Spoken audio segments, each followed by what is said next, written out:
They said she deserved it, that an Omega who couldn't submit had no place in the pack. When Lyra crossed into the forbidden Northern Territory with her infant daughter strapped to her chest, she knew the stories.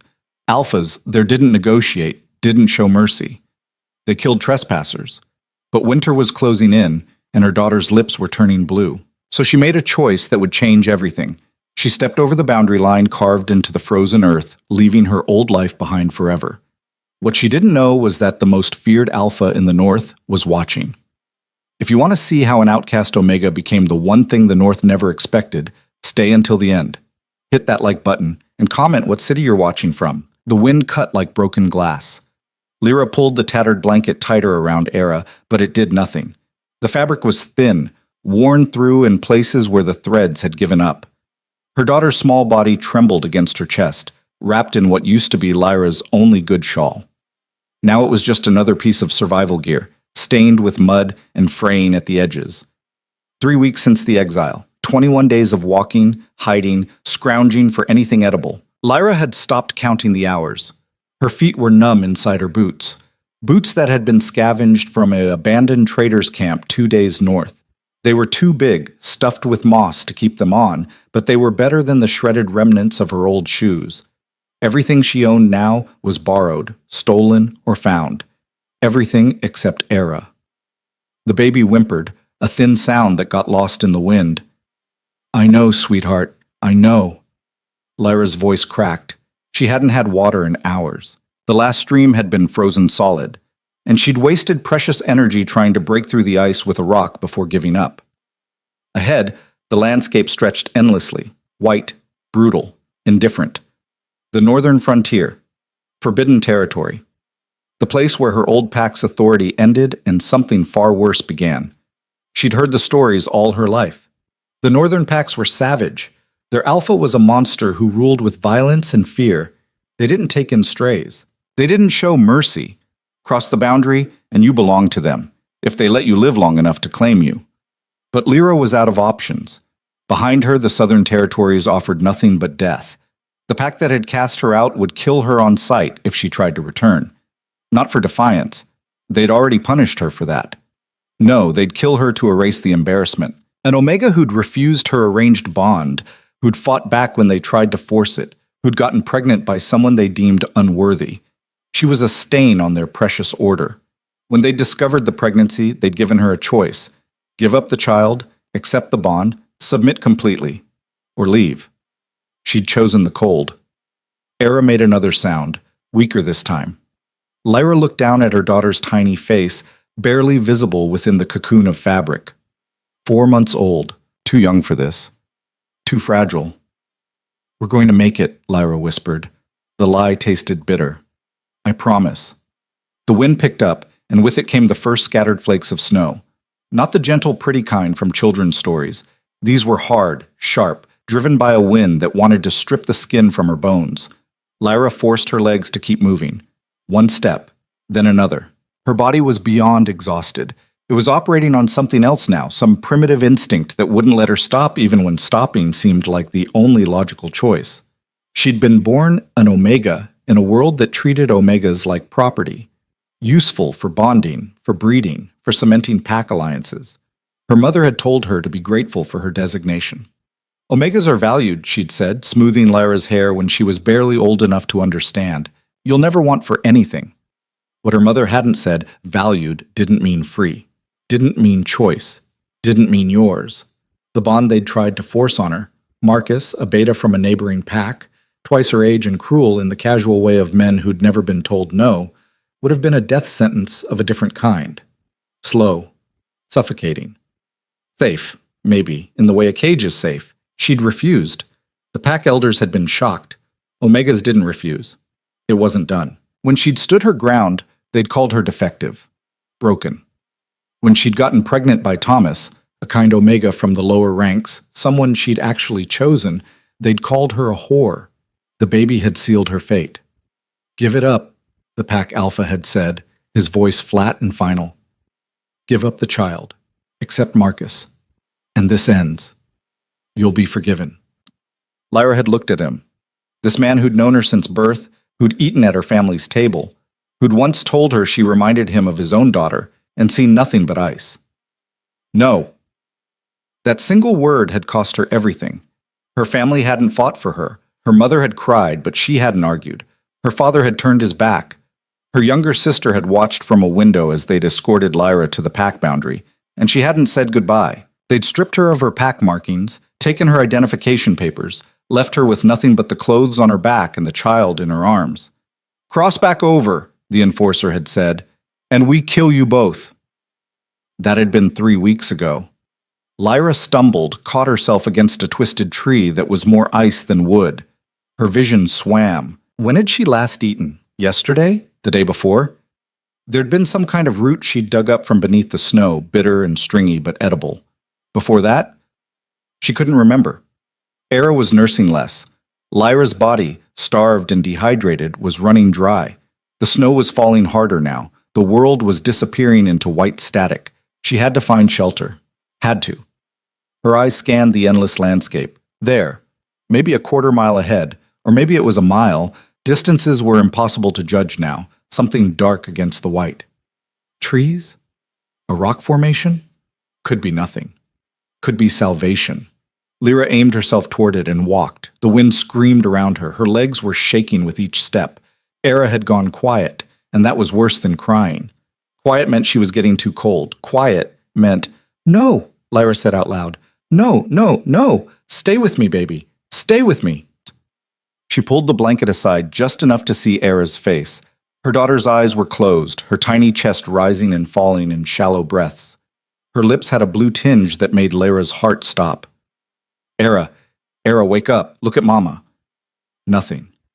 Lyra pressed her daughter against her chest, trying to share whatever body heat she had left. It wasn't enough. It would never be enough. The dark shape was closer now. Definitely trees, a dense cluster of them, crowded together in a way that might block the wind. Maybe there'd be space beneath the branches. Maybe a sound. Lyra froze. Not wind, not her imagination. A voice. Faint, almost lost in the storm, but there. A child's voice. "Help! Please! Someone!" Every instinct screamed at her to keep walking. She had nothing to give. She was barely alive herself. Getting involved with anyone else right now was suicide. But the voice came again, younger than she'd thought, terrified. "Mom! Dad! Where are you?" A child, lost in the storm, alone. Lyra stood there, swaying, her daughter dying against her chest, and faced the kind of choice that shouldn't exist. Save her own child by preserving what little energy she had left, or spend it on a stranger who might already be beyond help. She thought of her old pack, how they'd weighed her worth against their convenience and found her wanting, how they'd chosen rules over mercy, order over compassion. "Fuck them," she whispered. She turned toward the voice. The trees were thicker here, and the snow hadn't penetrated as deeply. Between the heavy branches, she could make out small clearings, spaces where someone might take shelter. The voice was coming from somewhere close. "Hey!" Lyra called out, her voice barely carrying. "Hey kid, where are you?" Silence. Then, "Here! I'm here!" Lyra pushed through the branches, snow cascading down on her. Her hands were too numb to feel the scrape of bark, the cut of frozen needles. There, huddled against the base of a massive pine, half buried in snow, a small figure. A boy. Maybe 7 years old, maybe younger, dark hair plastered to his head, eyes wide with fear and cold. His clothes were better than hers, actual winter gear, thick and well made, but he'd been out here too long. His lips were blue, his whole body shook violently. He looked up at her like she was a miracle. "Please," he said, "please, I can't find them, I can't." "It's okay." Lyra dropped to her knees beside him, pain shooting through her frozen joints. "It's okay. I've got you. My parents, the pack, we were traveling and the storm came and I got separated and I don't know where." "Not now. First we get you warm." She assessed him quickly. No obvious injuries. Hypothermia setting in, but not too far gone. He was scared more than hurt. Her pack? The realization hit like a punch. This child belonged to a pack. Somewhere out in this storm, people were looking for him, probably already searching. And if they found him with Lyra, an Omega with no pack markings, No identification, clearly starving and desperate, they'd assumed the worst. She should leave him, right now, walk away while she still could. The boy's teeth chattered so hard she could hear them. He looked up at her with complete trust, like she was going to fix everything. Lyra had never hated herself more than in that moment, because she knew she wasn't going to walk away. "All right," she said, making her voice steady even as her mind raced. "What's your name?" Kyle? Kyle, good. I'm Lyra. Can you walk?" He tried to stand and immediately collapsed. His legs had given out from the cold. Perfect. Just perfect. Lyra adjusted Era in her wrap, making sure her daughter was secure, then reached for Kyle. "Come on, I'm going to help you up." He was heavier than she expected, or she was weaker than she thought. Probably both. She got him to his feet, let him lean against her. I think there was a cabin," Kyle said through chattering teeth. "Before the storm got bad, I saw something. That way, maybe?" A cabin. Shelter. It was more than she'd dared hope for. "Show me." They moved together through the trees, Kyle stumbling, Lyra half dragging him. Era remained eerily quiet against her chest. Each step was agony. Her body was screaming at her to stop, to rest, but she pushed forward because there was no other choice. The trees began to thin. Ahead, barely visible through the driving snow, a dark shape emerged. Not natural. Angular. Man-made. "There," Kale pointed with a shaking hand. The cabin was small, ancient, probably abandoned. The roof sagged on one side, and one of the windows had been covered with planks, but it had 4 walls and a door. It was the most beautiful thing Lyra had ever seen. She hauled Kyle to the entrance. The door was stuck, swollen from moisture or jammed with ice. She threw her shoulder against it once, twice, and on the third hit, it gave way with a groan of protesting wood. Inside was dark, musty, but blessedly still. The wind's scream cut off as she pulled the door shut behind them. For a moment, they just stood there. The silence was overwhelming. Then Kyle's legs gave out completely, and Lyra barely managed to lower him to the floor before her own legs failed. They sat in the darkness, 3 people who shouldn't be alive, and breathed. Lyra's eyes adjusted slowly. The cabin was a single room, empty except for the skeleton of an old fireplace against one wall and some debris in the corners.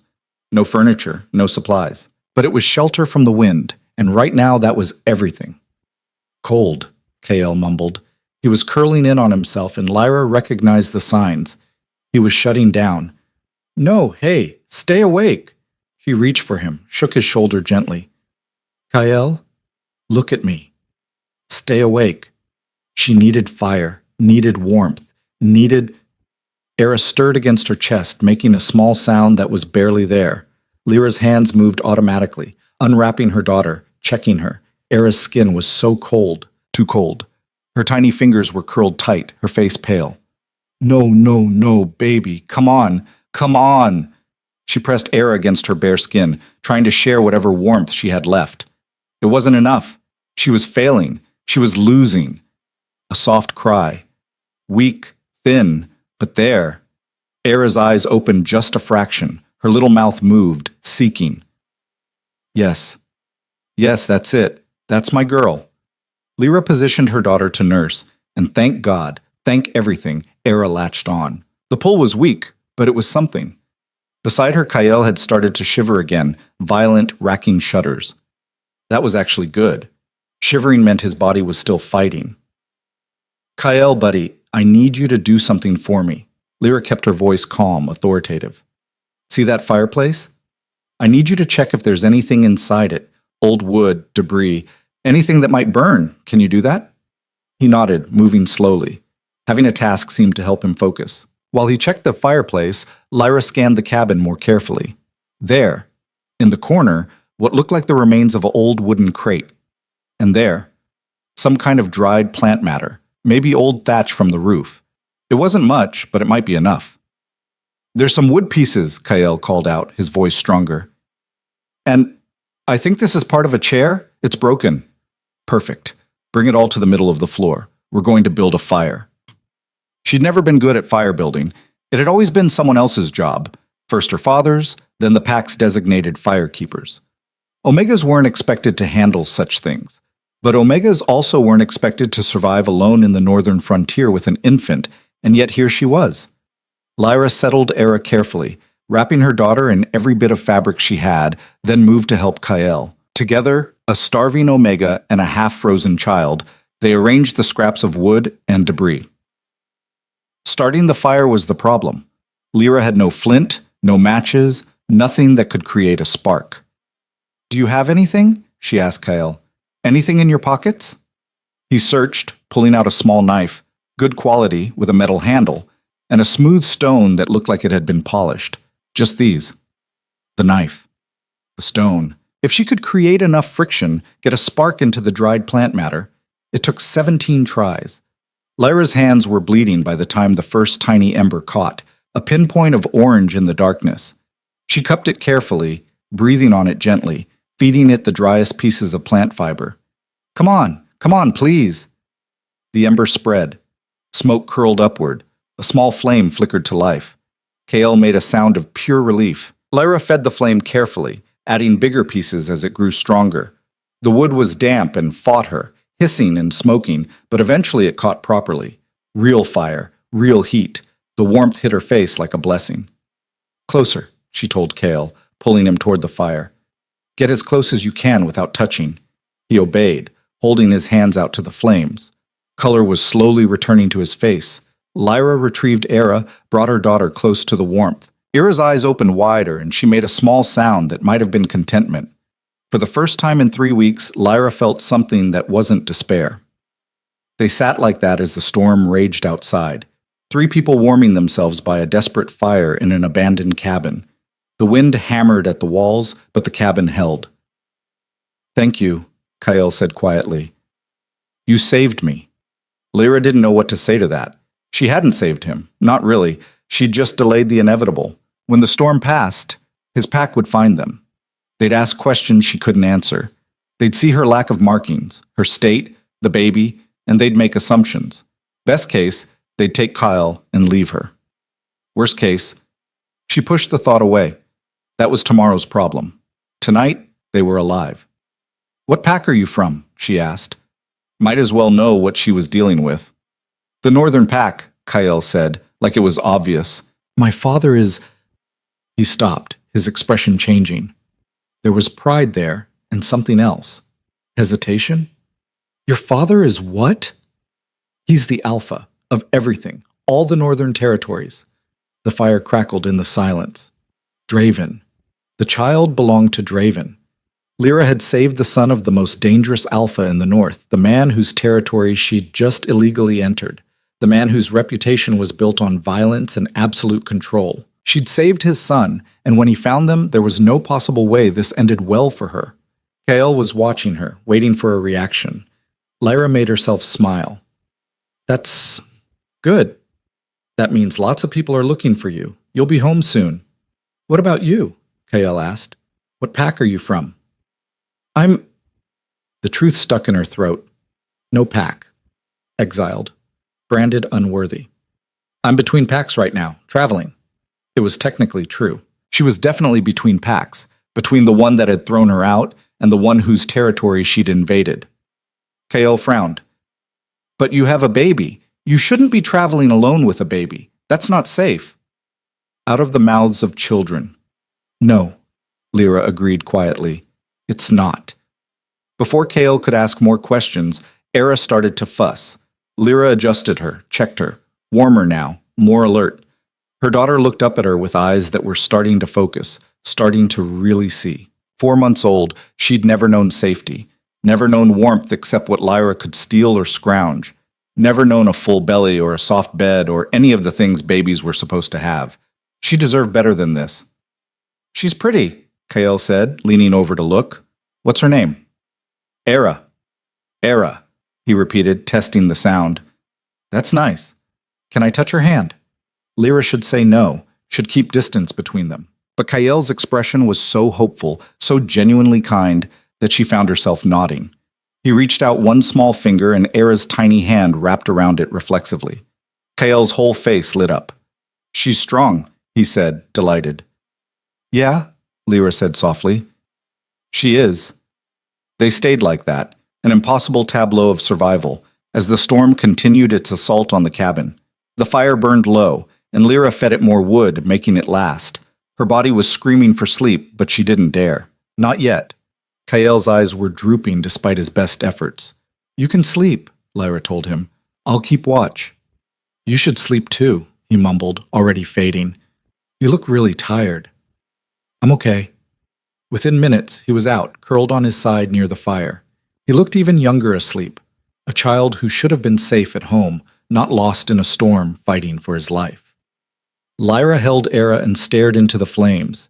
She'd crossed into forbidden territory, knowing the risks. She'd accepted that her choices might lead to her death, but she'd thought she'd die alone, in the snow, with just Era. Quick, clean, final. This was worse, because now there was hope, and hope was dangerous. The Northern Alpha's son, she'd saved him. That had to count for something, right? Maybe when his father found them, maybe he'd show mercy because of that. Maybe... Stop it. Don't do that to yourself. Alphas didn't show mercy to Omega trespassers. They especially didn't show mercy to ones with no pack, no marking, no explanation for being in their territory with their child. Best case scenario, Draven would take his son and let her leave. That's all she could hope for.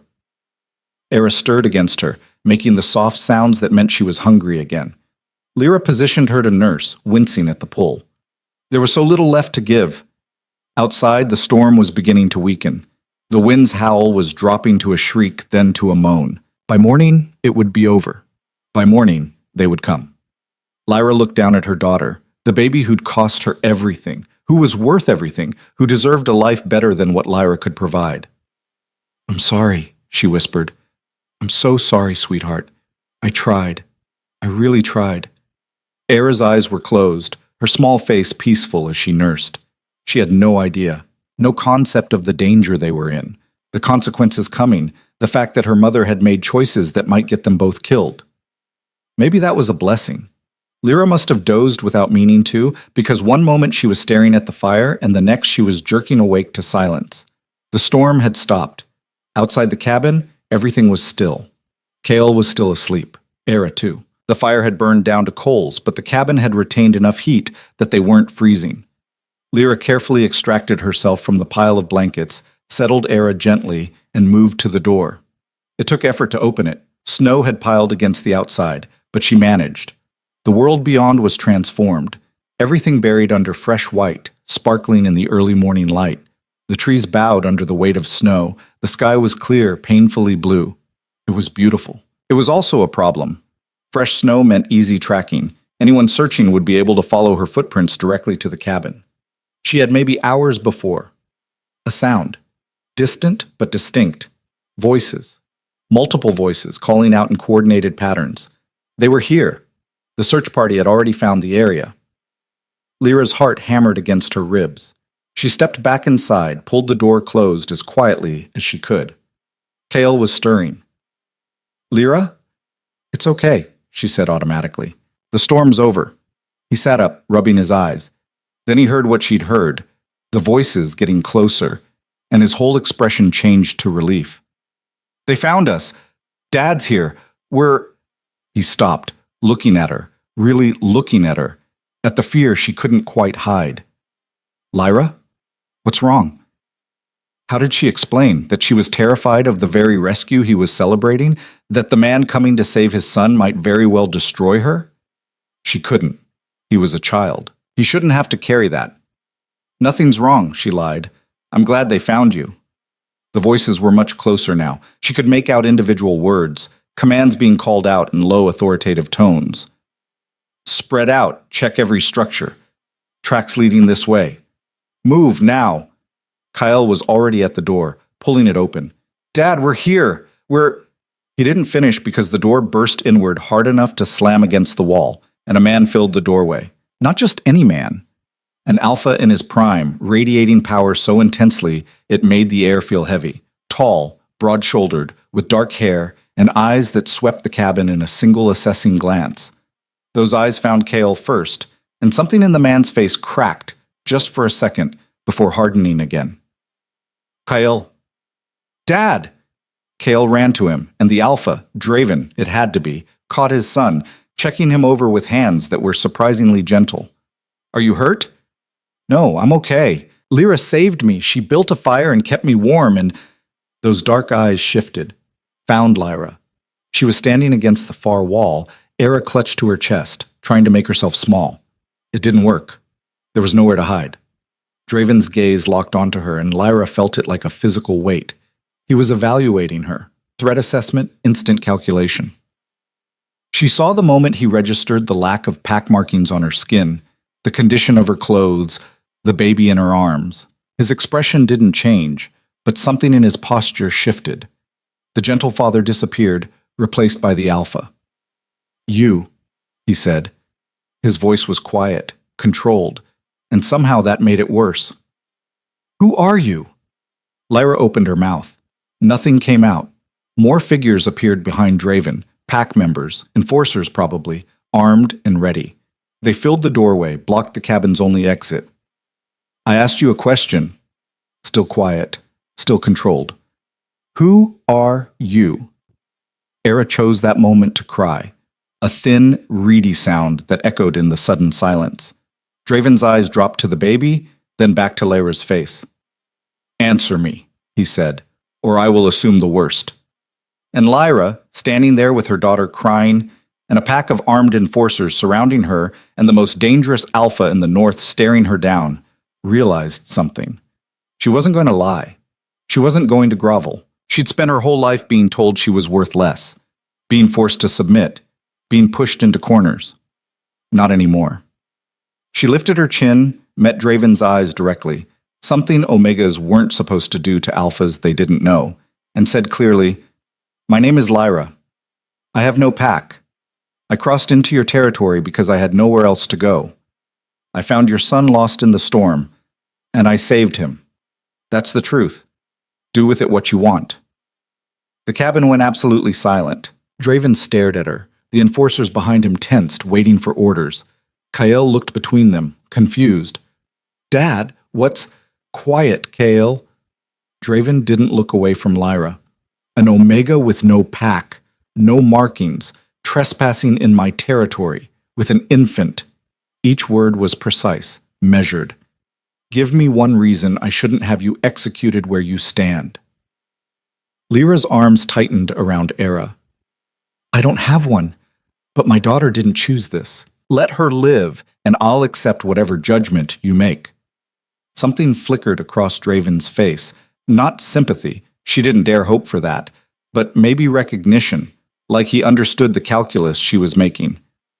You saved my son, he said. Yes. Why? Because he needed help. That's not an answer. You had nothing to gain from it. You risked drawing attention to yourself. Why? Lyra met his stare. Because leaving a child to die in the snow would have made me the monster you think I am. The silence stretched. Draven's jaw worked like he was chewing on something unpleasant. Finally, he turned to one of the enforcers. Take Kael back to the convoy. Have the medic check him over. Dad, wait. Now, Kael. The boy was ushered out, protesting. Lyra watched him go, her only witness disappearing. When they were alone, or as alone as they could be with enforcers still crowding the doorway, Draven stepped fully into the cabin. The space felt smaller with him in it. The air felt thinner. You understand, he said quietly, that I am within my rights to kill you. Trespassing on Alpha territory is an executable offense. You know this. I know. And yet you came anyway. I came because staying where I was meant watching my daughter die. So I chose to die here instead, where at least there was a chance. Lyra's voice was steady, even though everything inside her was screaming. I know what I am. I know what I look like to you. But I'm not a spy. I'm not a threat. And I'm not trying to challenge your authority. I'm just trying to keep my child alive. Draven studied her for a long moment. Where's your pack? Gone. Your family? Turned their backs. The father of your child? Lyra's throat tightened. Dead. It was technically true. Thomas had died 2 months ago in an accident at the Southern Pack's lumber mill. She'd found out 3 days after the exile from a traveling merchant who hadn't known she'd been cast out. He'd died never knowing about Era. Draven's expression didn't soften, but something in his eyes shifted. You were exiled. It wasn't a question. Yes. For what? For refusing a bond, for getting pregnant outside the pack's arrangement, for not submitting. Lyra lifted her chin higher, for choosing my own life instead of the one they decided I should have. And you thought my territory would be better? I thought it couldn't be worse. A muscle in Draven's jaw ticked. For a second, just a second, something that might have been dark humor crossed his face. Then it was gone. My son says you saved his life, he said. That you could have left him but didn't. That you risked yourself and your child to help him. Yes, that puts me in your debt. Lyra blinked. Whatever she'd expected, it wasn't that. A life debt, Draven said firmly. My son for yours. That's the law here. You saved Kyle, so I owe you protection. One life for one life. I didn't do it for payment. I know. That's why the debt stands. He turned toward the door, then stopped. But understand this. A life debt means you and your daughter are under my protection until it's fulfilled. That means you come back to the stronghold. You submit to pack law. You accept my authority. Lyra's mind raced. Protection. The stronghold. A place for Era to be warm, to be fed. But also submission. Pack law. Another alpha making decisions for her. She looked down at Era, who was staring up at her with eyes that were starting to really see. Starting to understand the world was more than hunger and cold. What choice did she have? I accept, she said. Good. Draven moved to the door, then paused one more time. And Lyra, don't make me regret this. He left, barking orders to the enforcers. Someone would bring a vehicle around. Someone would get medical supplies. Move. Now. Lyra stood in the empty cabin, her daughter in her arms, and tried to process what had just happened. She'd come here to die. Instead, she'd found the one thing she'd thought was impossible. A chance. Not freedom. She understood that. Draven's protection came with strings, with rules, with all the things she'd tried to escape. But it came with warmth, with food, with safety for Era. For that, she could submit to one more alpha. For that, she could play by one more set of rules. For her daughter, she could do anything, even trust the monster of the north. The convoy moved through the snow like a predator, silent, efficient, unstoppable. Lyra sat in the back of the third vehicle, wedged between two enforcers who hadn't said a word since they'd loaded her in. Era was strapped to her chest, finally warm enough to sleep peacefully. The heater blasted hot air that felt like luxury after weeks in the cold, but Lyra couldn't relax. Every few minutes, one of the enforcers would glance at her. Not hostile exactly, just watching, making sure she knew she was contained. Through the window, she could see Draven's vehicle at the front, a massive black SUV that looked like it could drive through a mountain if needed. Kale was in there somewhere, probably being fussed over, checked for injuries, wrapped in blankets and given hot food. Her daughter slept against her chest with nothing but Lyra's body heat and a borrowed blanket. The difference between them couldn't be clearer. How far to the stronghold? Lyra asked, breaking the silence. The enforcer on her left, a woman with sharp features and cold gray eyes, answered without looking at her. Another hour, maybe less. And when we get there, you'll be processed. Processed. Like cargo, like something that needed to be categorized and filed away. What does that mean? Medical check, background verification, assignment of quarters. The woman's tone was clipped, professional. Standard procedure for anyone entering pack territory. I don't have background to verify. I already told the Alpha. Which is exactly why you'll be processed. The woman finally turned to look at her, and her expression was unreadable. You show up with no pack, no papers, no explanation except I was exiled. You think we just take that at face value? The enforcer on Lyra's right, a younger man with a scar across his jaw, shifted uncomfortably. Vera, ease up. The Alpha said she's under protection. The Alpha says a lot of things, Vera replied. Doesn't mean we stop doing our jobs.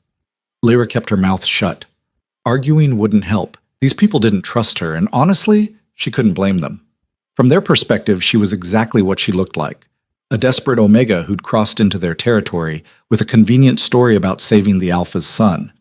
The fact that it was true didn't make it sound less suspicious. Era stirred, making a small sound. Lyra adjusted her automatically, checking to make sure the blanket was secure. Her daughter's tiny hand curled against her collarbone, and Lyra felt that familiar surge of fierce protectiveness that had kept her alive these past weeks.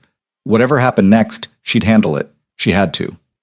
The convoy crested a hill, and suddenly the stronghold was visible in the valley below. Lyra had expected something crude, rough buildings thrown together for survival, maybe a wall or fence. What she saw instead took her breath away. The stronghold was a fortress. Multiple stone buildings arranged in a defensive pattern, surrounded by walls that had to be 20 feet high. Watchtowers at each corner, gates that looked like they could withstand a siege. This wasn't a camp or a settlement. This was a statement of power. "Welcome to the north," Vera said dryly. The vehicles descended into the valley. As they approached the gates, Lyra could see people moving along the walls, guards, she assumed, tracking their approach. The gates began to open, massive hinges groaning. They drove through into a courtyard that was larger than her entire former pack's central square. People were everywhere, working, training, moving with purpose. They stopped what they were doing to watch the convoy arrive, their faces curious but guarded. The vehicles came to a halt. Doors opened. The enforcers climbed out with military precision. Vera gestured to Lyra. "Out. Stay close." Lyra stepped down from the vehicle and immediately felt the weight of dozens of eyes on her. Whispers started spreading through the crowd like wildfire. No pack markings. Where did she come from? With a baby? In winter? Must be the one who found Kael. Lyra pulled the blanket tighter around Era and kept her head up. Let them look. Let them whisper. She'd survived worse than gossip. Draven emerged from the lead vehicle, Kael right beside him. The boy looked better already. Clean clothes, color in his cheeks, moving without the desperate weakness that had marked him in the cabin. "Dad, where's Lyra?" Kael was asking. "Is she—" "Oh!" He spotted her and immediately pulled away from his father, running over. "Lyra, you're here!" "Hey, Kael." She managed to smile. "Feeling better?" "Yeah, the medic said I'm fine, just a little cold. But I told them about you, about how you saved me and built the fire and everything." "Kael." Draven's voice cut through the chatter. "Inside! Now!" The boy's face fell. "But now!" Kael shot Lyra an apologetic look before trudging toward one of the buildings. A woman emerged to meet him, older, with kind eyes and graying hair, and ushered him inside with gentle efficiency. Draven turned to Vera. "Take her to the medical wing. Full examination, then to processing." "Already planned, sir. And postcards. No one talks to her without clearance." Vera's eyebrows rose slightly. "You think she's a risk?" "I think we don't know what she is yet." Draven's gaze flicked to Lyra, then away. "Until we do, we take precautions." He walked off without another word, barking orders to other pack members. Within seconds, he was surrounded by people needing his attention, his decision, his authority. Lyra watched him go and felt something cold settle in her stomach. Protection, he'd said. A life debt. But protection looked a lot like imprisonment from where she stood. "This way," Vera said, already moving. The medical wing was in the eastern building, clean, well-lit, stocked with supplies that would have made her old pack's healer weep with envy. A man in his 40s with gentle hands and a no-nonsense expression introduced himself as Marcus. Not the same Marcus who'd tried to force a bond on her. Different name, different person, but the coincidence still made her tense. "I'm going to examine you and the baby," Marcus said. "Make sure you're both healthy. Is that all right?"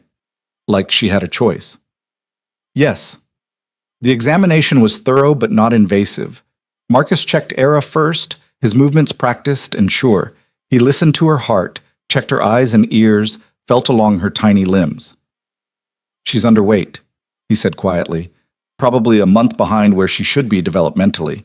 Signs of mild malnutrition, but no immediate danger. You've kept her alive against serious odds." Lyra's throat tightened.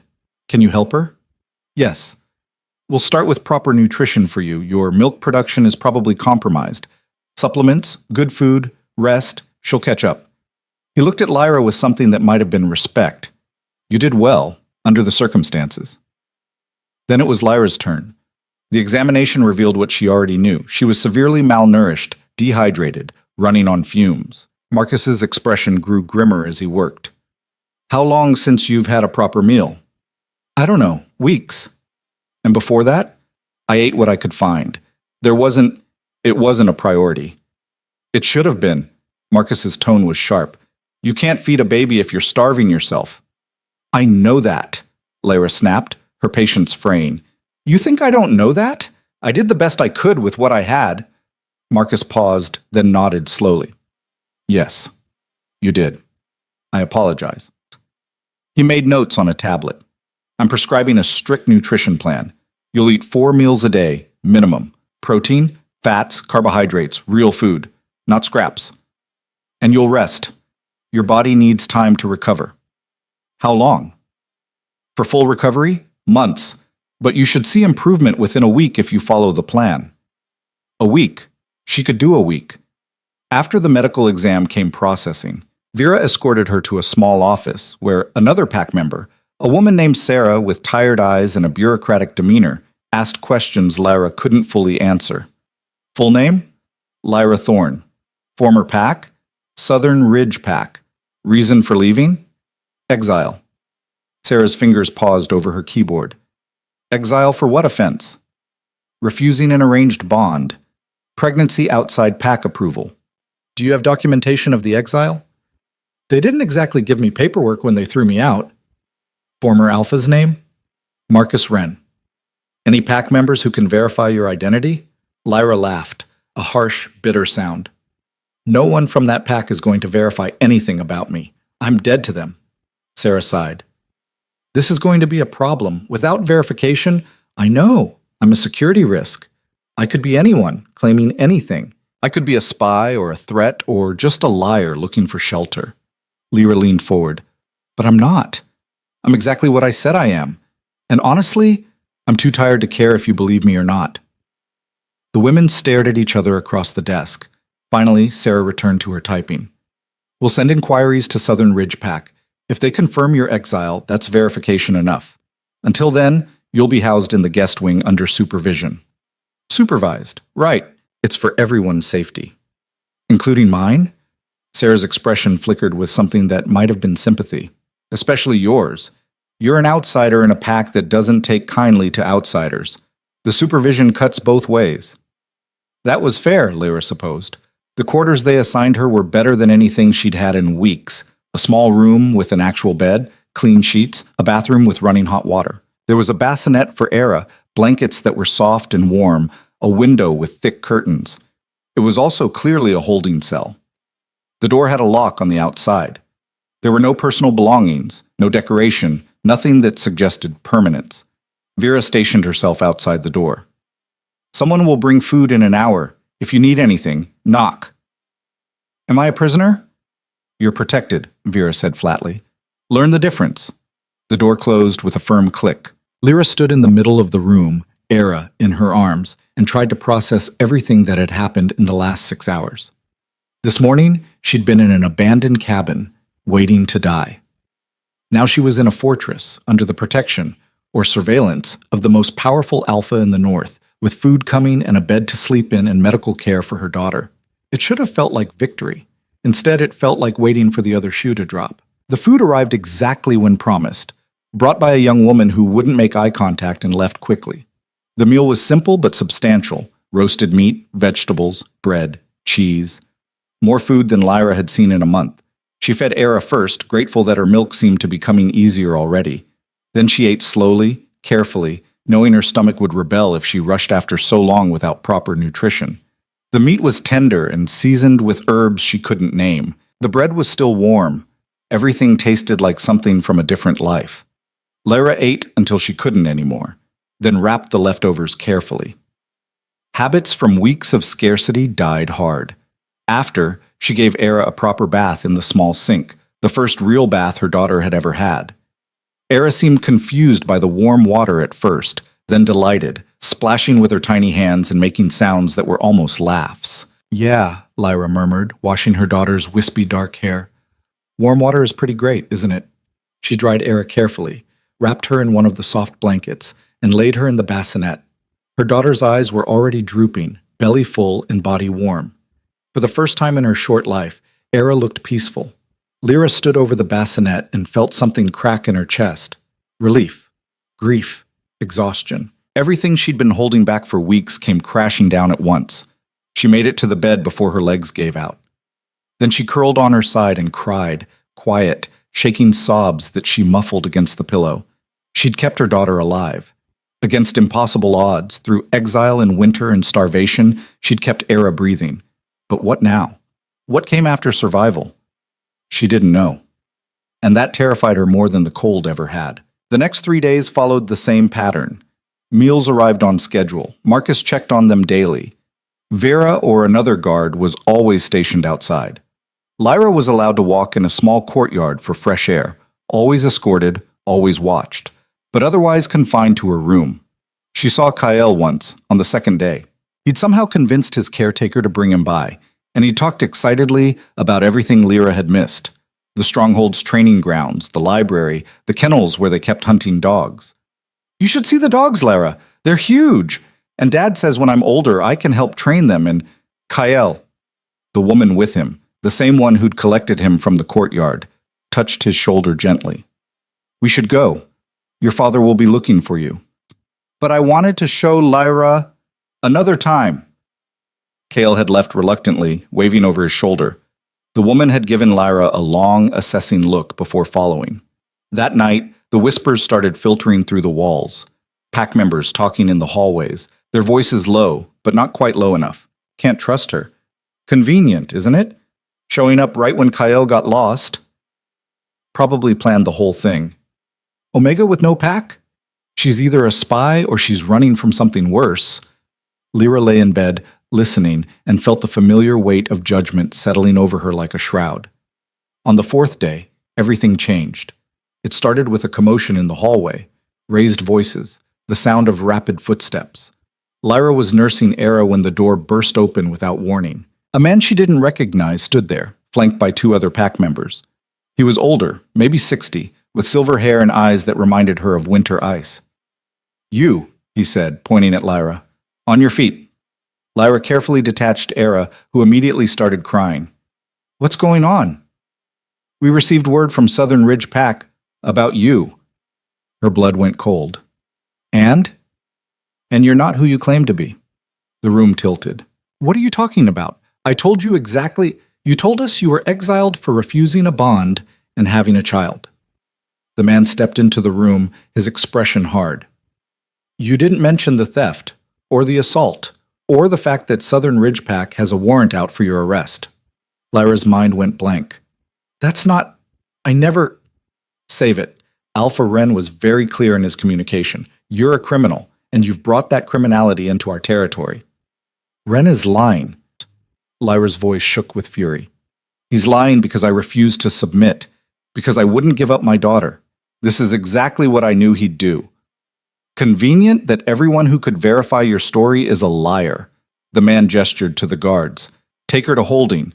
The child goes to the nursery until—" "No!" Lyra clutched Era tighter. "You're not taking her. I don't care what lies Wren told you. You're not. You don't have a choice." One of the guards moved forward. Lyra backed up, her mind racing. The window was too small. The door was blocked. There was nowhere to go. Era was screaming now, picking up on her mother's panic. "Please," Lyra said, hating the desperation in her voice. "Please, just let me talk to Draven. Let me explain." "The Alpha is occupied with pack business. He doesn't have time for—" "Then make time." Lyra's voice cracked. "He said I was under his protection. He owes me a life debt. You can't just—" "A life debt is void if the person is a criminal," the man said coldly, "which you are. Now give us the child or we will take her by force." The guards stepped closer. Lyra looked at their faces, impassive, following orders, not interested in her explanations or her tears. She thought about fighting, about screaming for help, about throwing herself at them and hoping she could somehow get past. But she was one person against 3, weakened from weeks of starvation, holding an infant. There was no winning here. "Can I?" Her voice broke. "Can I at least say goodbye?" The man hesitated, then nodded once. Lyra looked down at Era, her daughter, her whole world, the only good thing she'd managed to create in her entire wasted life. "I'm sorry," she whispered, pressing her lips to Era's forehead. I'm so sorry, baby. I tried. I tried so hard. Era's tiny hand grabbed at her mother's hair, holding on. Lyra gently untangled those small fingers and handed her daughter to one of the guards. Era's screams echoed in the hallway as they carried her away. The holding cell was in the basement, cold, bare, with a cot and a bucket and nothing else. They locked her in without ceremony. Lyra sat on the cot and stared at the wall. Wren had done it. He'd found a way to destroy her even from hundreds of miles away. Criminal charges, probably fabricated, definitely impossible to disprove. Theft? She'd taken nothing when she left except her own belongings. Assault? She'd never raised a hand to anyone except in self-defense when they tried to force her into Marcus's quarters, but it didn't matter if the charges were real. What mattered was that Wren had made them, and that gave the Northern Pack an excuse to treat her like a threat. The life debt meant nothing now. Draven's protection meant nothing. She'd saved his son, and in return she'd lost her daughter. Hours passed. Maybe days. It was hard to tell in the windowless cell. Someone brought food eventually, slid it through a slot in the door. Lyra couldn't eat. All she could think about was Era's screams. She was curled on the cot, drifting in and out of something that wasn't quite sleep, when she heard voices outside the cell. Unprecedented. "Don't care what you think. Open the door." "Sir, the council hasn't made a decision yet." "The council can kiss my ass. Open the door." That last voice was Draven's. Lyra sat up just as the cell door swung open. The Alpha stood in the doorway, and he looked furious. "Out," he said to whoever was with him. "Now." Footsteps retreated. Draven stepped inside, and the door closed behind him. For a long moment, they just stared at each other. "Your Pack Alpha sends his regards," Draven said finally, his voice tight, "along with a very detailed list of your supposed crimes. They're lies." "I know." Lyra blinked. "You? What?" "I contacted Wren personally, had a very interesting conversation." Draven's jaw was tight. "He's a terrible liar when pressed. Also an idiot if he thought I wouldn't verify before taking action." Hope flared in Lyra's chest, painful and desperate. "Then I know he's trying to manipulate me into returning you so he can finish what he started. I know the charges are fabricated." Draven's expression was unreadable. "I also know my own pack doesn't trust you. Half the council wants you executed as a spy. The other half wants you exiled again. And I'm caught in the middle because of a life debt that's causing more problems than it's worth." The hope died as quickly as it had sparked. "So what now?" Lyra asked. "You hand me over to Wren? Save yourself the trouble?" "No." The word was flat, final. "You saved my son. That debt stands regardless of what anyone else thinks." "Then what?" Draven moved closer, and Lyra had to fight the urge to back away. The cell was small. He was too close, too large, too much. "Now," he said quietly, "you tell me the truth. All of it. No omissions, no pretty stories. I need to know exactly what I'm dealing with." And Lyra, who'd spent her whole life being told her truth didn't matter, who'd been dismissed and discounted, and branded a liar by people who'd never bothered to listen. Lyra looked at the most feared Alpha in the North and made a choice. "My name is Lyra Thorne," she said. "I was born into Southern Ridge Pack. My mother was an Omega, my father a Beta. I have a younger sister named Mara. I was raised to be obedient, to accept whatever bond the Pack arranged, to never question authority. When I turned 21, they arranged a bond with Marcus Dane, a Beta from a neighboring pack. He was 43. He had a reputation for cruelty that everyone ignored because he was politically valuable." Draven listened without interrupting. "I refused the bond. They pressured me. I kept refusing. Then I met Thomas, another Omega, from my own pack. We fell in love, got pregnant. The pack found out." Lyra's voice was steady now, almost clinical. "They gave me an ultimatum. Give up the baby, accept Marcus, pretend it never happened, or leave. You chose to leave. I chose my daughter." Lyra met his eyes. "They stripped me of my pack markings, took my papers, escorted me to the boundary, told me if I came back they'd kill us both. I walked north because south was hunting territory for packs allied with Wren. East was settled lands that would send me back, and west was open ocean. North was the only direction left. And the charges Wren is making? Lies. All of them. The theft was me taking my own belongings when I left. The assault was me fighting back when Marcus tried to force himself on me the night before the exile. Lyra's hands clenched.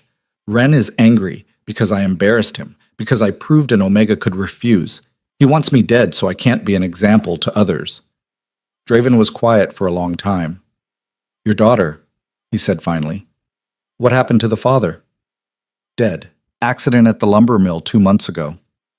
He never knew about Era. Family. Turned their backs when I was exiled. My mother cried, but she didn't fight for me. My father called me a disgrace. My sister... Lyra's throat tightened. She was 16. She didn't have a choice. Everyone has a choice. Not in that pack, not for Omegas. Draven's expression shifted, something dark and angry crossing his features. The northern packs have laws about forced bonds, about choice. If Ren tried to force you, I'm not from the north. Your laws don't apply to me. They do now. Draven stepped back, creating space. You're in my territory, under my protection. That makes you subject to northern law. Your council doesn't want me here. The council doesn't decide who gets protection. I do. His voice was hard, absolute. A life debt is sacred. Ren can make all the accusations he wants. I'm not handing you over. Lyra felt something in her chest crack open. Why? Why fight your own pack for someone you don't even know? Draven looked at her for a long moment. Because I was 7 years old when I watched my mother refuse a bond, he said quietly. I watched her pack Alpha beat her for it. Watched them exile her with nothing, in winter, alone. I watched her choose death over submission. His jaw tightened. She didn't survive, and the pack that killed her called it justice. The cell was silent except for their breathing. I built this pack on different laws, Draven continued. Laws that say choice matters, that consent isn't optional, that Omegas aren't property. He met her eyes. So yes, I'll fight my council. Because if I don't, I'm no better than the Alphas who killed my mother. Lyra didn't know what to say to that. Didn't know how to respond to an Alpha who just revealed something that raw, that personal. Where's Era? She asked instead. The nursery. Being cared for by people who actually know what they're doing. He paused. She's fine. Eating well. Getting round-the-clock attention. She's in better shape than when you arrived.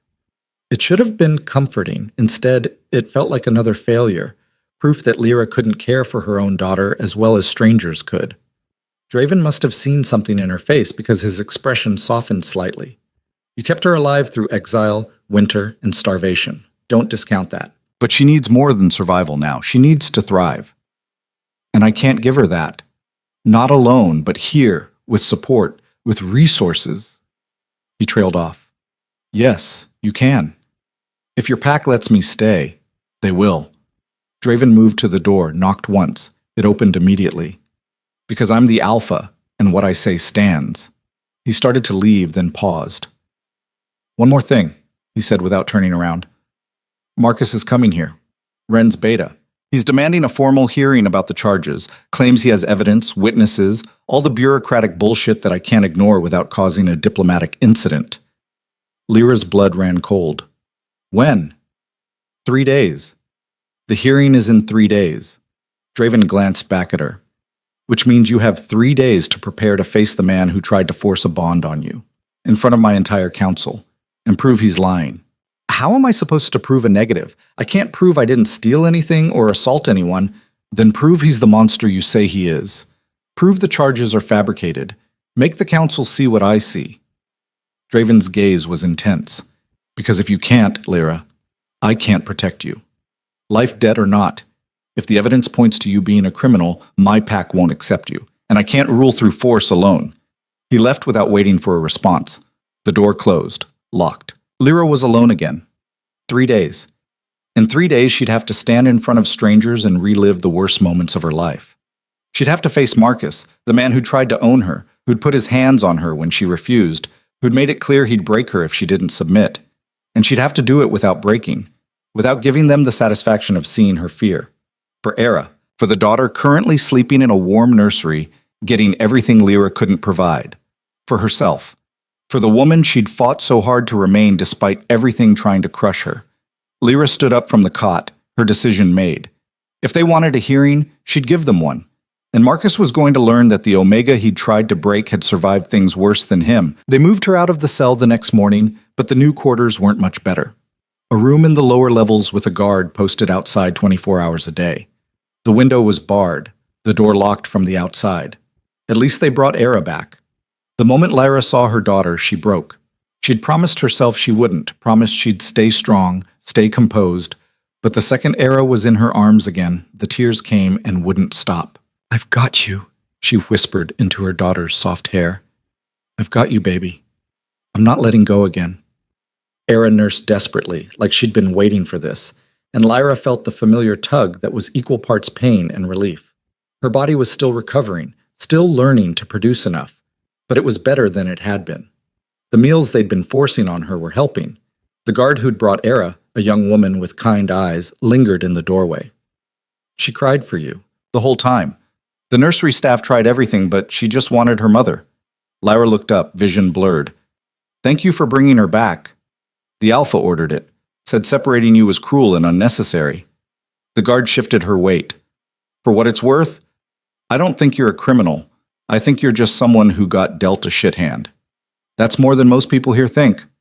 "Yeah, well, most people here haven't spent time in the Southern Packs. I have. I know what they're like." She paused. "My name's Iris.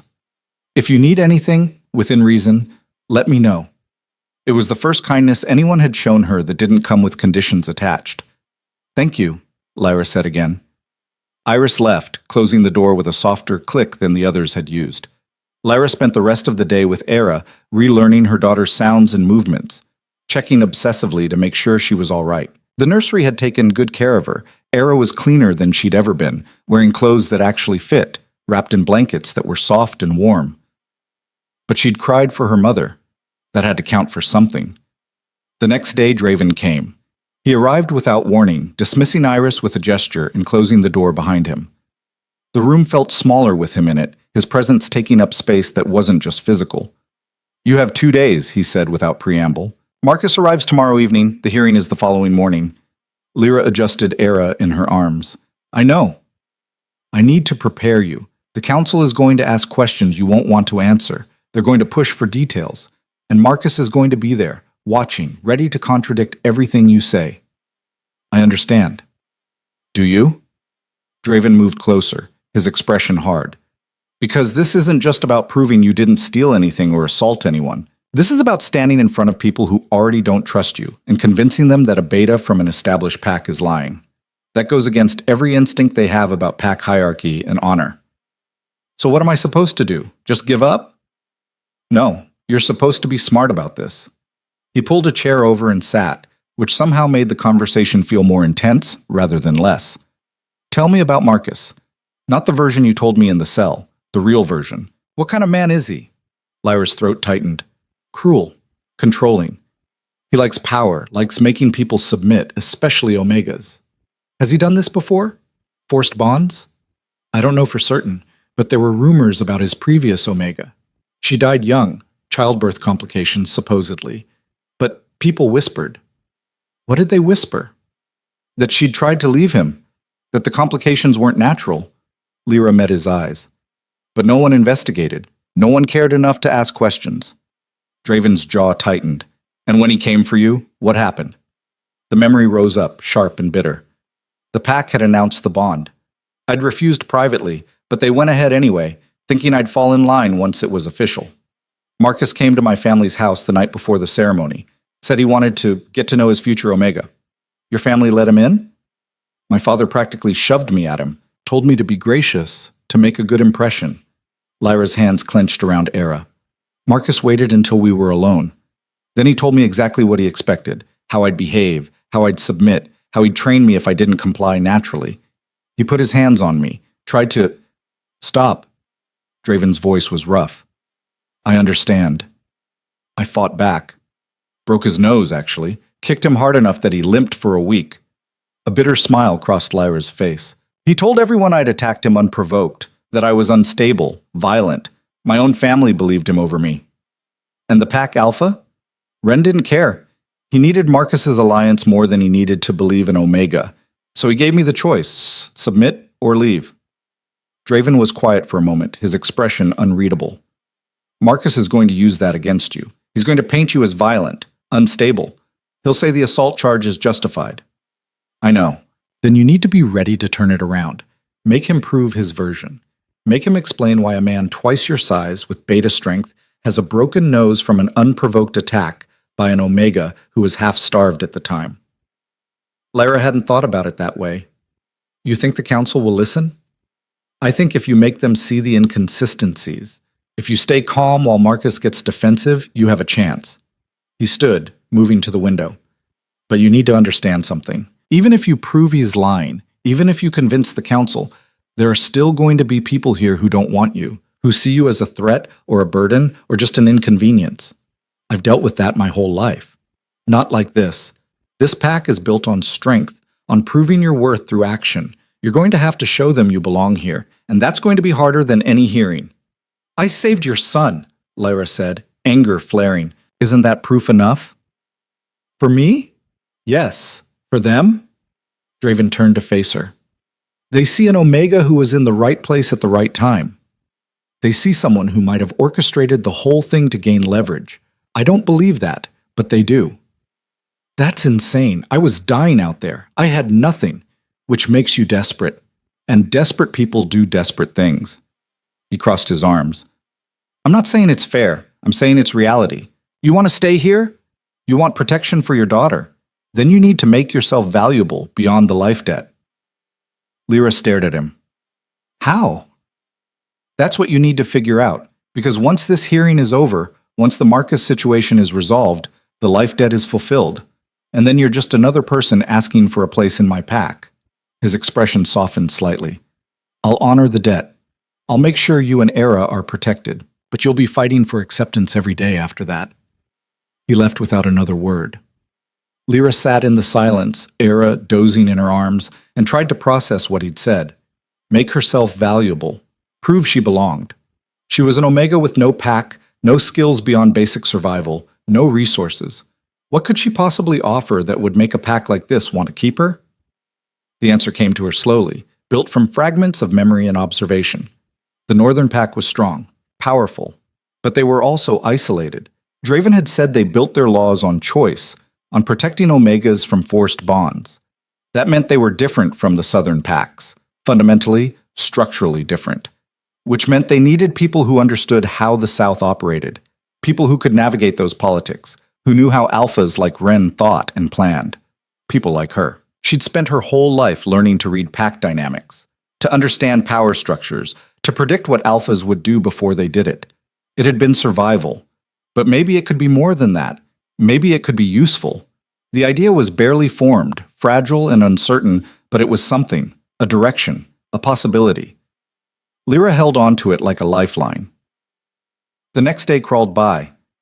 Iris brought meals, stayed to chat when her shift allowed. She talked about the pack, about life in the North, about Draven's leadership.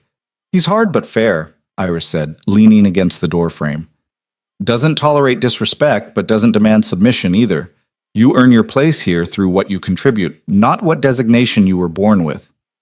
And Omegas? How are they treated? Better than in the South, that's for damn sure. We've got Omegas in leadership positions, combat roles, advisory councils. Draven's mother was an Omega. Did he tell you that? He mentioned it. Then you know why he's so strict about consent and choice. He saw what forced bonds do, what they cost. Iris shifted her weight. That's why half the council is losing their minds over you. They see you as proof that the South is still doing what it's always done, and they want to help. The other half thinks you're a plant, a trick, something that's going to blow up in their faces. And you, what do you think? Iris smiled. I think you broke a beta's nose for trying to force you. That takes guts. I think anyone who survives 3 weeks in winter with a baby is tougher than most of our warriors. And I think if you were a spy, you'd be a lot better at playing the victim. It was the closest thing to a vote of confidence Lyra had received. Thank you, she said quietly. Don't thank me yet. Thank me after you survive tomorrow. Marcus arrived at sunset, a small convoy of vehicles announcing his presence. Lyra watched from her barred window as they pulled into the courtyard as a man she recognized too well stepped out of the lead vehicle. He looked exactly the same. Tall, broad-shouldered, with a face that would be handsome if not for the coldness in his eyes. He moved with the confidence of someone who'd never been told no, or who'd made sure anyone who tried didn't try twice. Lyra's hands shook as she backed away from the window. Era was sleeping in the bassinet, unaware of the danger, unaware that the man who'd tried to own her mother was now less than 100 yards away. "He can't hurt you here," Lyra whispered to herself. "Draven won't let him." But Draven had also said he couldn't rule through force alone. If the council decided to side with Marcus, if the evidence was convincing enough.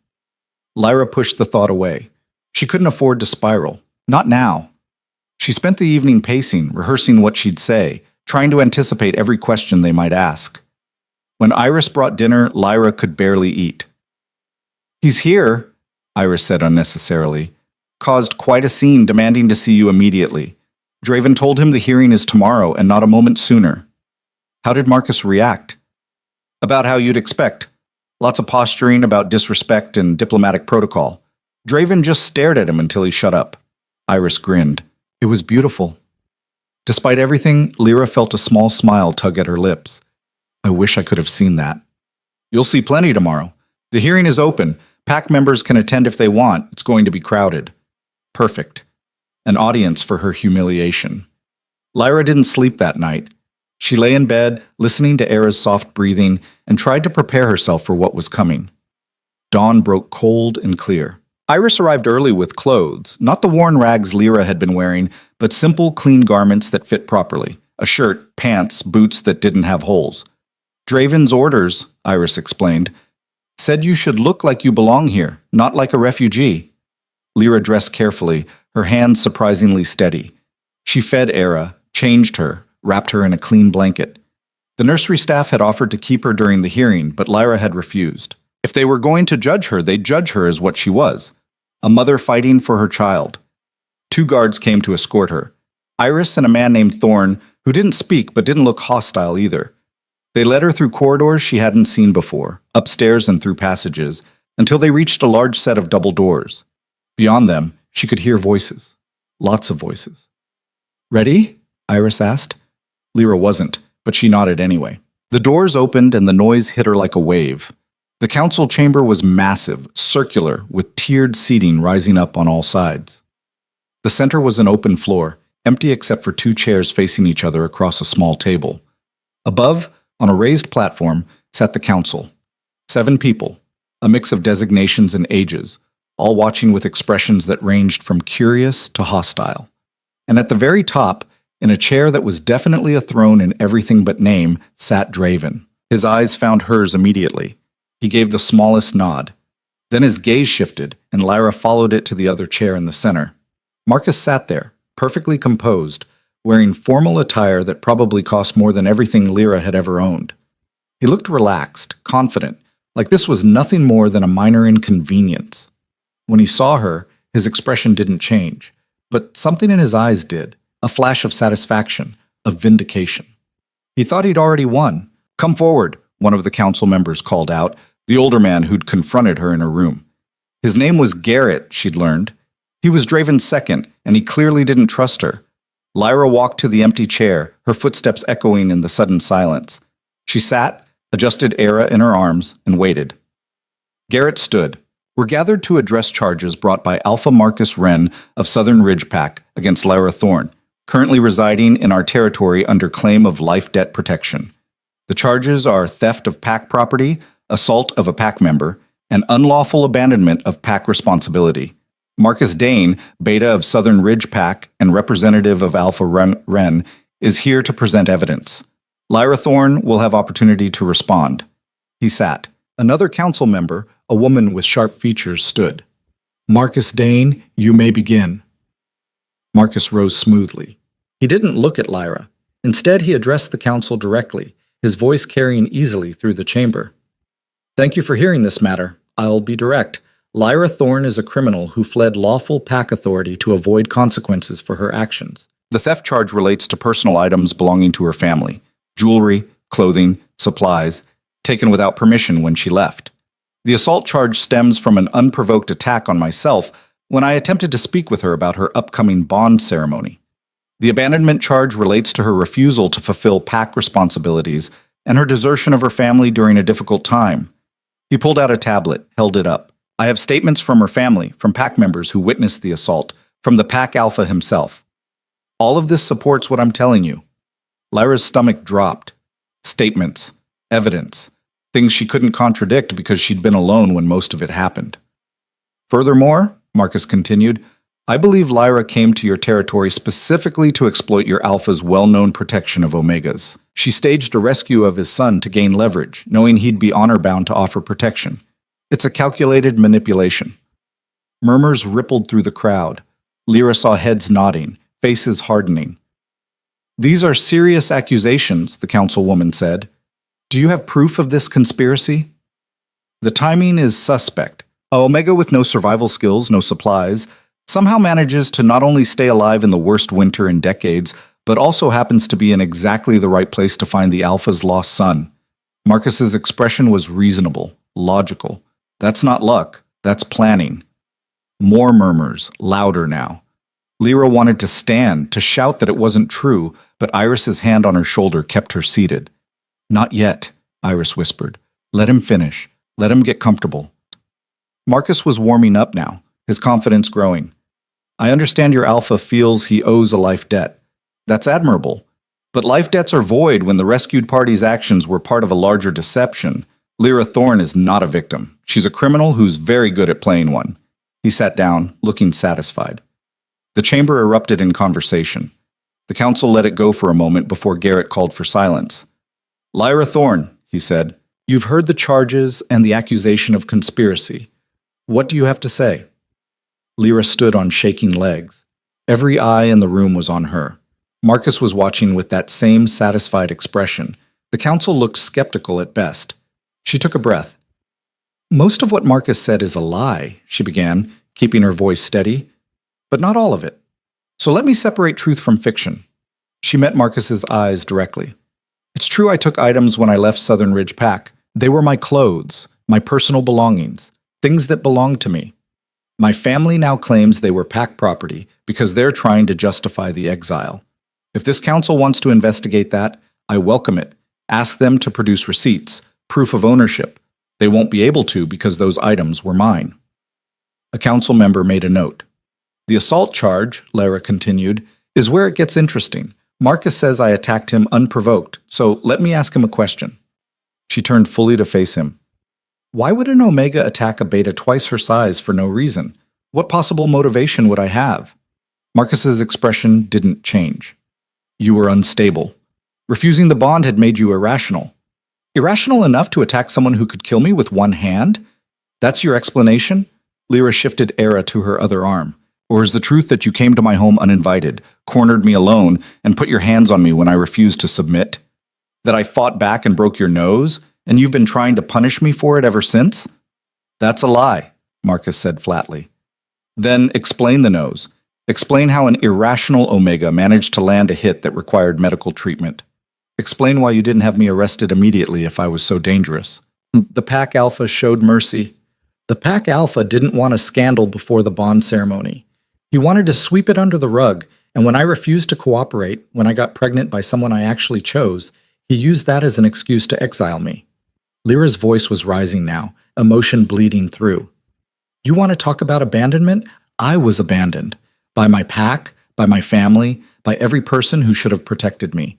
So yes, I left. Because staying meant submitting to a man who'd already shown me exactly what he was. The chamber was silent. Marcus stood slowly. You're very good at playing the victim, but the facts remain. You stole, you assaulted, you fled, and now you're trying to manipulate this pack the same way you manipulated your way into relevance back home. I manipulated nothing. I found a lost child in a storm and saved him because it was the right thing to do. Convenient that the child belonged to an Alpha known for protecting Omegas. I didn't know who he was. Lyra's control snapped. I didn't know anything except that a kid was dying in the cold, and I was the only one who could help. I was dying myself, starving, freezing, with an infant who wasn't going to last another day. Saving Kael used energy I didn't have. It risked drawing attention I couldn't afford. I did it anyway because some of us actually care about something beyond ourselves. Marcus's mask slipped for just a second. Anger flashed across his face, real anger, the kind that came from being challenged. You expect us to believe you're some kind of selfless hero? You, who abandoned her own family? My family abandoned me first. They chose pack politics over their own daughter. Because you were selfish, ungrateful. You had a good bond offered. I had a rapist offered, and I said no. That's not selfish. That's survival. The word hung in the air like a bomb. Marcus went very still. That is a serious accusation. It's the truth. You tried to force yourself on me. I fought back. Everything else is just you trying to rewrite what happened. Do you have proof? Do you? You claim all these witnesses, all this evidence. Produce it. Show the council these statements you supposedly have. Lyra looked at the council. Ask him to prove his version. Ask him why, if I'm so violent and dangerous, my own family never reported any prior incidents. Ask him why the Pack Alpha, if I was such a threat, didn't have me imprisoned instead of exiled. Garrett stood. Marcus Dane, do you have the statements you mentioned? Marcus pulled out his tablet again. They're here. Documented, signed. By people who have every reason to lie, Lyra interrupted. By my family who chose Pack alliances over truth. By Pack members who were told what to say. None of them are neutral witnesses. And you are? Marcus shot back. You're the accused. Your word is worthless. Then let's find a neutral witness. Someone who has no stake in this. Lyra looked up at Draven. Your son, Kael. He spent time with me. He saw how I acted, how I treated him. Ask him if I seemed like someone planning manipulation or someone just trying to survive. Murmurs erupted again. Bringing a child into this was unexpected. Draven's expression was unreadable. For a long moment, Lyra thought he'd refuse. Then he stood. Bring Kael, he ordered. Marcus's face went pale. You can't be serious. A child's testimony has value, Draven said coldly, especially when that child is mine. Unless you'd like to argue that my son is incompetent to observe basic human behavior? Marcus shut his mouth. 10 minutes later, Kael was brought in, looking nervous but determined. He climbed to the witness area, a small platform to the side, and looked around with wide eyes. Kael, Draven said gently, tell the council what happened the day you got lost. Kael took a breath. I got separated from the pack during the storm. I tried to find everyone, but I couldn't. I was really cold and scared. Then I heard Lyra calling out. She found me under a tree and helped me to a cabin. She built a fire even though she was really tired, and she kept me warm, and she didn't leave even though she had her baby to worry about. Did she seem like she was trying to use you? One of the council members asked. What? No, she seemed like she was trying not to die. She was really thin and she moved like everything hurt, but she still helped me. Kael looked at Lyra. She saved my life. Did she ask you anything about your father, about the pack? Not really. I told her dad was the alpha because I was proud. She actually looked kind of scared when I said it, like she didn't want to know. Marcus stood. The child is biased. The child, Draven said, his voice dropping to something dangerous, is telling the truth. Sit down, Marcus. It wasn't a suggestion. Marcus sat. The council conferred among themselves in low voices. Lyra stood there, Era getting fussy in her arms, and tried to read their expressions. Finally, Garrett stood. We find the evidence inconclusive. The charges, as presented, cannot be definitively proven, and the accuser's motivations are questionable given the context provided. He looked at Marcus. Unless you have additional evidence beyond statements from biased parties, this council sees no reason to pursue the matter further. Marcus's jaw tightened. Alpha Ren will not be pleased. Alpha Ren can bring his concerns to me directly, Draven said. This hearing is concluded. The life debt stands. Lyra Thorne and her daughter remain under my protection. He stood, and the formality of the gesture made it clear. The decision was final. Marcus looked at Lyra with something that went beyond anger. It was hatred, pure and simple. This isn't over, he said quietly, just loud enough for her to hear. Yes, Lyra said. It is. She turned and walked out of the chamber, Iris and Thorne flanking her, and didn't look back. The corridor outside was empty. Lyra made it 10 steps before her legs gave out. Iris caught her before she hit the ground. I've got you. You did it. You won. But Lyra wasn't sure she'd won anything.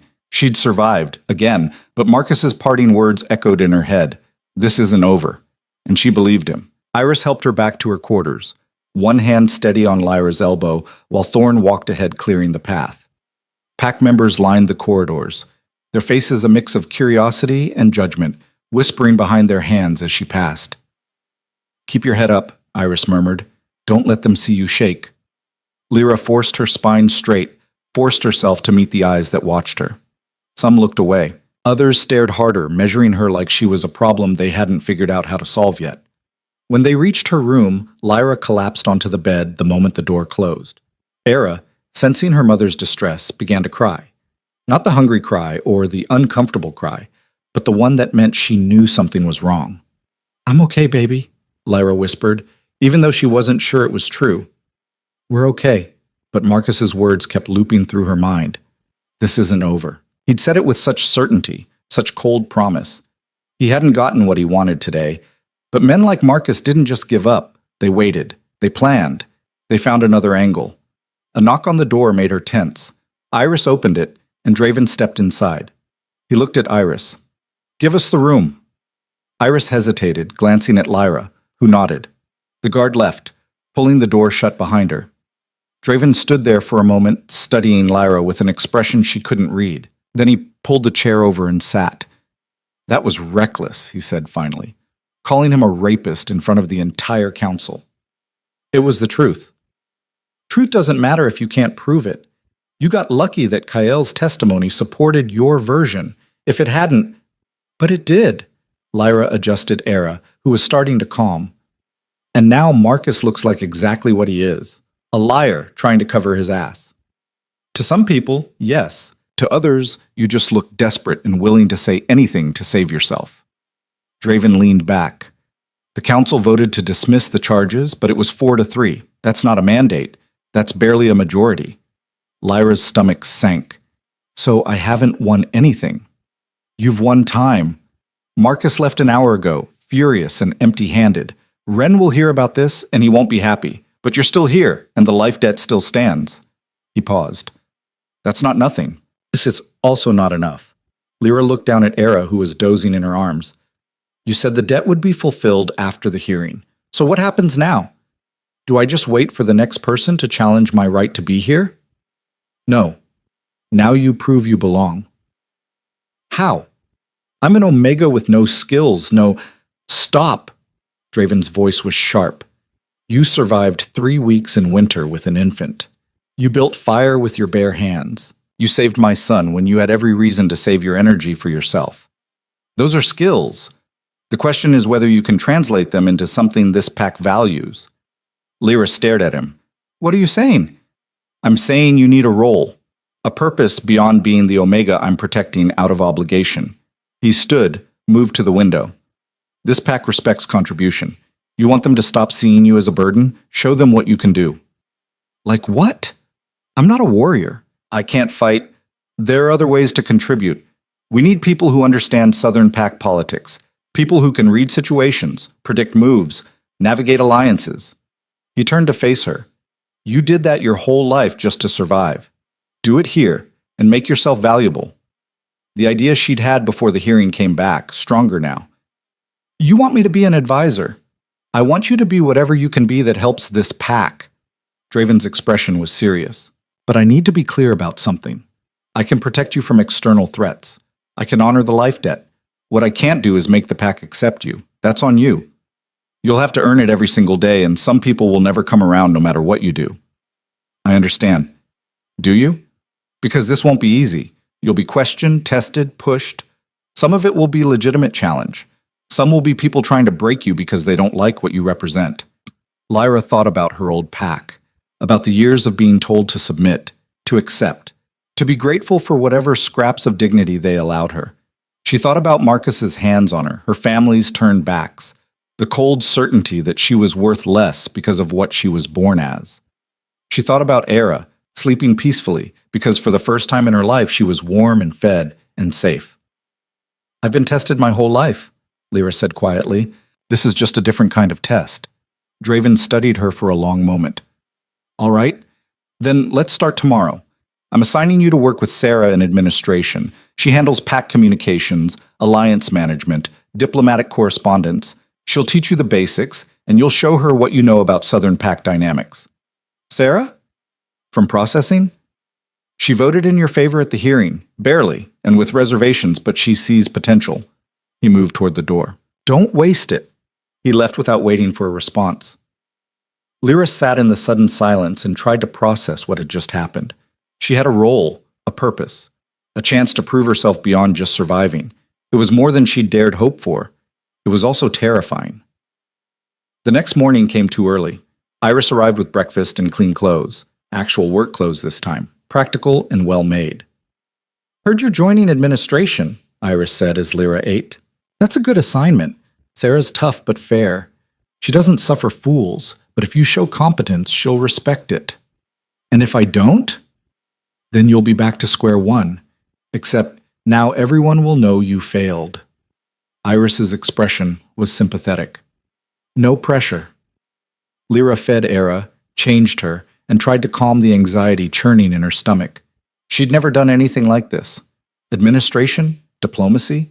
She'd spent her life trying to stay invisible, to avoid drawing attention. Now she was walking straight into the center of pack politics. The nursery staff came to collect Era mid-morning. Lyra had been told she could keep her daughter during work hours if needed, but she'd made the choice to use the nursery instead. Era needed consistency, needed proper care, needed more than what Lyra could provide while trying to learn a new role. Still, handing her over felt like tearing off skin. We'll take good care of her, the older woman said gently. You can visit during breaks, and we'll send for you if she needs you. Lyra nodded, not trusting her voice. The administration building was in the western section of the stronghold, a smaller structure but organized with military precision. Sarah's office was on the second floor, a space that was somehow both cluttered and perfectly ordered. Sarah looked up when Lyra entered. You're on time. Good. Sit. Lyra sat. I voted to dismiss the charges, Sarah said without preamble. Not because I trust you, but because Marcus Dane is a piece of shit, and I've dealt with enough Southern Pack politics to recognize a setup when I see one. She pulled out a stack of papers. That doesn't mean I think you're competent. It means I think you deserve a chance to prove it. Understood? This is correspondence from the last month. Requests for alliance meetings, trade negotiations, diplomatic complaints, intelligence reports. Sarah pushed the stack across the desk. I want you to read through them and identify patterns. Tell me what you see. Lyra picked up the first letter. It was from a mid-sized pack to the east requesting a meeting to discuss border disputes. The language was formal, careful, but there was something off about the phrasing. She read through several more, her mind automatically cataloging details, cross-referencing information, looking for connections the way she'd learned to read pack dynamics growing up. After an hour, she looked up. 3 of these letters are from packs that claim to be independent, but they're using identical phrasing in their requests. That's not coincidence. Someone's coordinating them. Sarah's eyebrows rose slightly. Go on. The border dispute requests all mention the same section of territory, Northern Ridge near the old trading post. That area hasn't been contested in years according to these older reports. So why now? Lyra tapped one of the letters. Someone's trying to create a unified front, make it look like multiple packs have concerns, but it's orchestrated. And who benefits from that? Lyra thought about it, piecing together what she knew about pack politics, about power moves and territorial games. Someone who wants to weaken your position, make it look like the Northern Pack is causing problems for multiple neighbors, build a case for intervention or sanctions. Someone like Wren. The name tasted bitter. He's been trying to expand south for years, but he needs justification. If he can make it look like you're the aggressor, like multiple packs are concerned about your expansion, he can position himself as a peacekeeper while actually grabbing territory. Sarah sat back in her chair, her expression unreadable. I came to the same conclusion 2 days ago. It took me a week of analysis. You did it in an hour. I grew up watching this kind of maneuvering. You learn to see the patterns when your survival depends on it. Apparently, Sarah pulled out another folder. Here's the situation. We know Wren is coordinating this, but we can't prove it without exposing our intelligence sources. We need a counter strategy that doesn't reveal what we know. Reach out to the packs individually, Lyra said immediately, not to respond to their letters, but to offer something they actually want. Trade agreements, resource sharing, security cooperation. Make it clear that working with you is more valuable than whatever Wren is offering them to coordinate against you. That could backfire. Make us look desperate. Only if you approach it as defensive, frame it as expansion. You're strengthening regional ties, building a coalition. The fact that it undermines Ren's coordination is just a bonus. Lyra leaned forward. And do it publicly. Announce a regional summit. Invite all the packs. Ren can't coordinate in the shadows if everyone's meeting in the open. Sarah was quiet for a long moment. Then she pulled out a tablet and started making notes. That's not bad, she said finally. Risky, but not bad. I'll run it by the Alpha. Will he listen? If the idea has merit, yes. Draven doesn't care where good strategy comes from, only that it works. Sarah looked at Lyra with something that might have been respect. You might actually be useful. It was probably the best compliment Sarah knew how to give. Over the next week, Lyra fell into a routine that would have seemed impossible a month ago. Mornings in administration, learning the intricacies of pact diplomacy. Afternoons with Era, making up for the hours apart. Evenings studying reports and correspondence, building her understanding of the political landscape. It was exhausting, but it was also the first time she'd felt like something other than a victim or a burden. Sarah pushed her hard, testing her analysis, her recommendations, her ability to think strategically under pressure. Lyra pushed back when she disagreed, learned when to defer, started to develop a sense for the nuances of Northern Pack politics. The regional summit idea was approved. Invitations went out to 24 packs, and responses started coming back. Some positive, some cautiously interested, a few outright hostile. Ren's packs, Sarah explained, pointing to the hostile responses. The ones he's already got locked down. But look at these. She indicated a cluster of neutral responses. These are the ones we can flip. They're coordinating with Ren because they don't have better options. Give them one, and they'll switch. What do they need? Security, mostly. They're small packs, vulnerable to larger neighbors. Ren offers protection in exchange for loyalty. Sarah pulled up a map. But our territory borders 3 of them. We could offer the same protection more credibly. Lyra studied the map, her mind working. What if we offer them something better than protection? What if we offer them autonomy? Explain. Ren's protection comes with strings. He controls them. What if we offer a defense pact that preserves their independence? They govern themselves. We provide mutual defense. It's protection without submission. Sarah's expression shifted. That could work. It plays to our strengths, the Northern Pact's reputation for respecting autonomy, and it makes Ren's offer look exactly like what it is, control dressed up as protection. They worked on the proposal together, refining the language, anticipating objections. When they presented it to Draven that evening, he read through it in silence. This is good, he said finally. Smart positioning, clear benefits, hard to argue against. He looked at Lyra. This was your idea? Sarah and I developed it together. Don't be modest. Sarah already told me it originated with you. Draven set down the tablet. We'll lead with this at the summit. Well done. It was simple praise, but it hit harder than Lyra expected. She'd done something valuable, something that mattered beyond just surviving. The pack noticed. Over the following days, Lyra felt the shift in how people looked at her. Still wary, still measuring, but not quite as hostile. Word had spread that she was working in administration, that she'd contributed to the summit strategy. It didn't win everyone over. There were still whispers, still people who saw her as an outsider who'd manipulated her way into favor, but there were also people who nodded at her in the corridors now, who asked her opinion in meetings, who treated her like she belonged. Iris noticed the change too. You're doing it, she said one evening, bringing dinner to Lyra's quarters, making them see you as more than just the Omega Dravens protecting. Some of them, maybe. That's how it starts.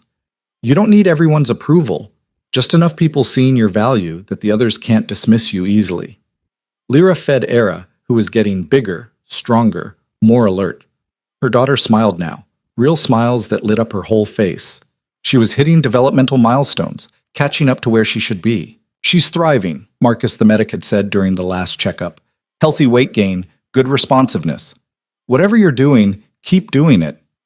What Lyra was doing was finally having enough. Enough food, enough rest, enough support. It turned out that when you weren't constantly fighting to survive, you could actually care for a baby properly. The summit was scheduled for 3 weeks out. Preparations consumed the administration building, logistics, security, protocol, dozens of details that all had to be perfect. Lyra found herself in the middle of it, coordinating with Sarah, liaising with security teams, reviewing diplomatic protocols. She was good at it, she realized. Good at seeing the connections, at anticipating problems, at finding solutions that satisfied multiple competing interests. She was also learning about Draven's pack in ways she hadn't expected. The Northern Territories weren't the savage wasteland she'd been taught to fear. They were organized, efficient, built on principles that actually made sense. Choice over coercion, contribution over designation, competence over birthright. It wasn't perfect. No pack was. But it was better than what she'd left behind. Kyle visited sometimes, usually when he was supposed to be doing something else. He'd appear in the administration building with some excuse about needing to deliver a message, then spend 20 minutes talking to Lyra about his training or his studies or whatever was on his mind. "You're different now," he said one afternoon. I don't know, more like you belong here." "Do I?" "Yeah. Before you looked like you were waiting for someone to kick you out. Now you just look busy." He grinned. "Dad says you're good at your job. That's high praise from him." "Your dad said that?" "Well, he said you demonstrate unexpected competence in administrative analysis, which is basically dad speak for good at your job." Lyra laughed despite herself. "I'll take it." The day before the summit, everything went to hell. Lyra was in Sarah's office reviewing the final seating arrangements when Thorne burst through the door. "We've got a problem," he said. "Marcus Dane just arrived at the gates." Lyra's blood went cold. "He's supposed to be in Southern Territory. Ren wasn't invited to the summit." "He's not here for the summit. He's claiming diplomatic immunity, says he has information critical to the Northern Pact's security." Thorne looked grim. "The Alpha is meeting with him now." Sarah and Lyra exchanged glances. "That's not good," Sarah said. "Marcus wouldn't come back here unless he had something big, something he thinks will undermine the summit." "Or undermine me," Lyra said quietly. "Either way, we need to know what he's telling Draven." Sarah stood. "Come on." They made it to the main hall just as raised voices started echoing from behind the closed doors of Draven's office. Lyra recognized Marcus's voice, smooth and persuasive even through the thick wood. "Irresponsible to proceed with the summit when you're harboring a security threat. Lyra Thorne was cleared of your charges." That was Draven, his voice cold. "Not those charges. New information has come to light. Information about who she really is." Lyra's stomach dropped. Sarah grabbed her arm. "What is he talking about?" "I don't know." The door opened. Draven stood there, his expression carved from stone. Behind him, Marcus wore that same satisfied smile he'd had at the first hearing. "Lyra," Draven said. "Inside. Now." She walked in on shaking legs. The door closed behind her with a finality that made her skin crawl. "Marcus has made some interesting claims," Draven said. "I think you should hear them directly." Marcus pulled out a tablet. "Your Omega hasn't been entirely honest with you. Her real name isn't Lyra Thorne." "Yes, it is. It's Lyra Thorne Blackwater, daughter of Elena Blackwater, who was the sister of the last Alpha of the Blackwater Pack." He turned the tablet to show a genealogy chart.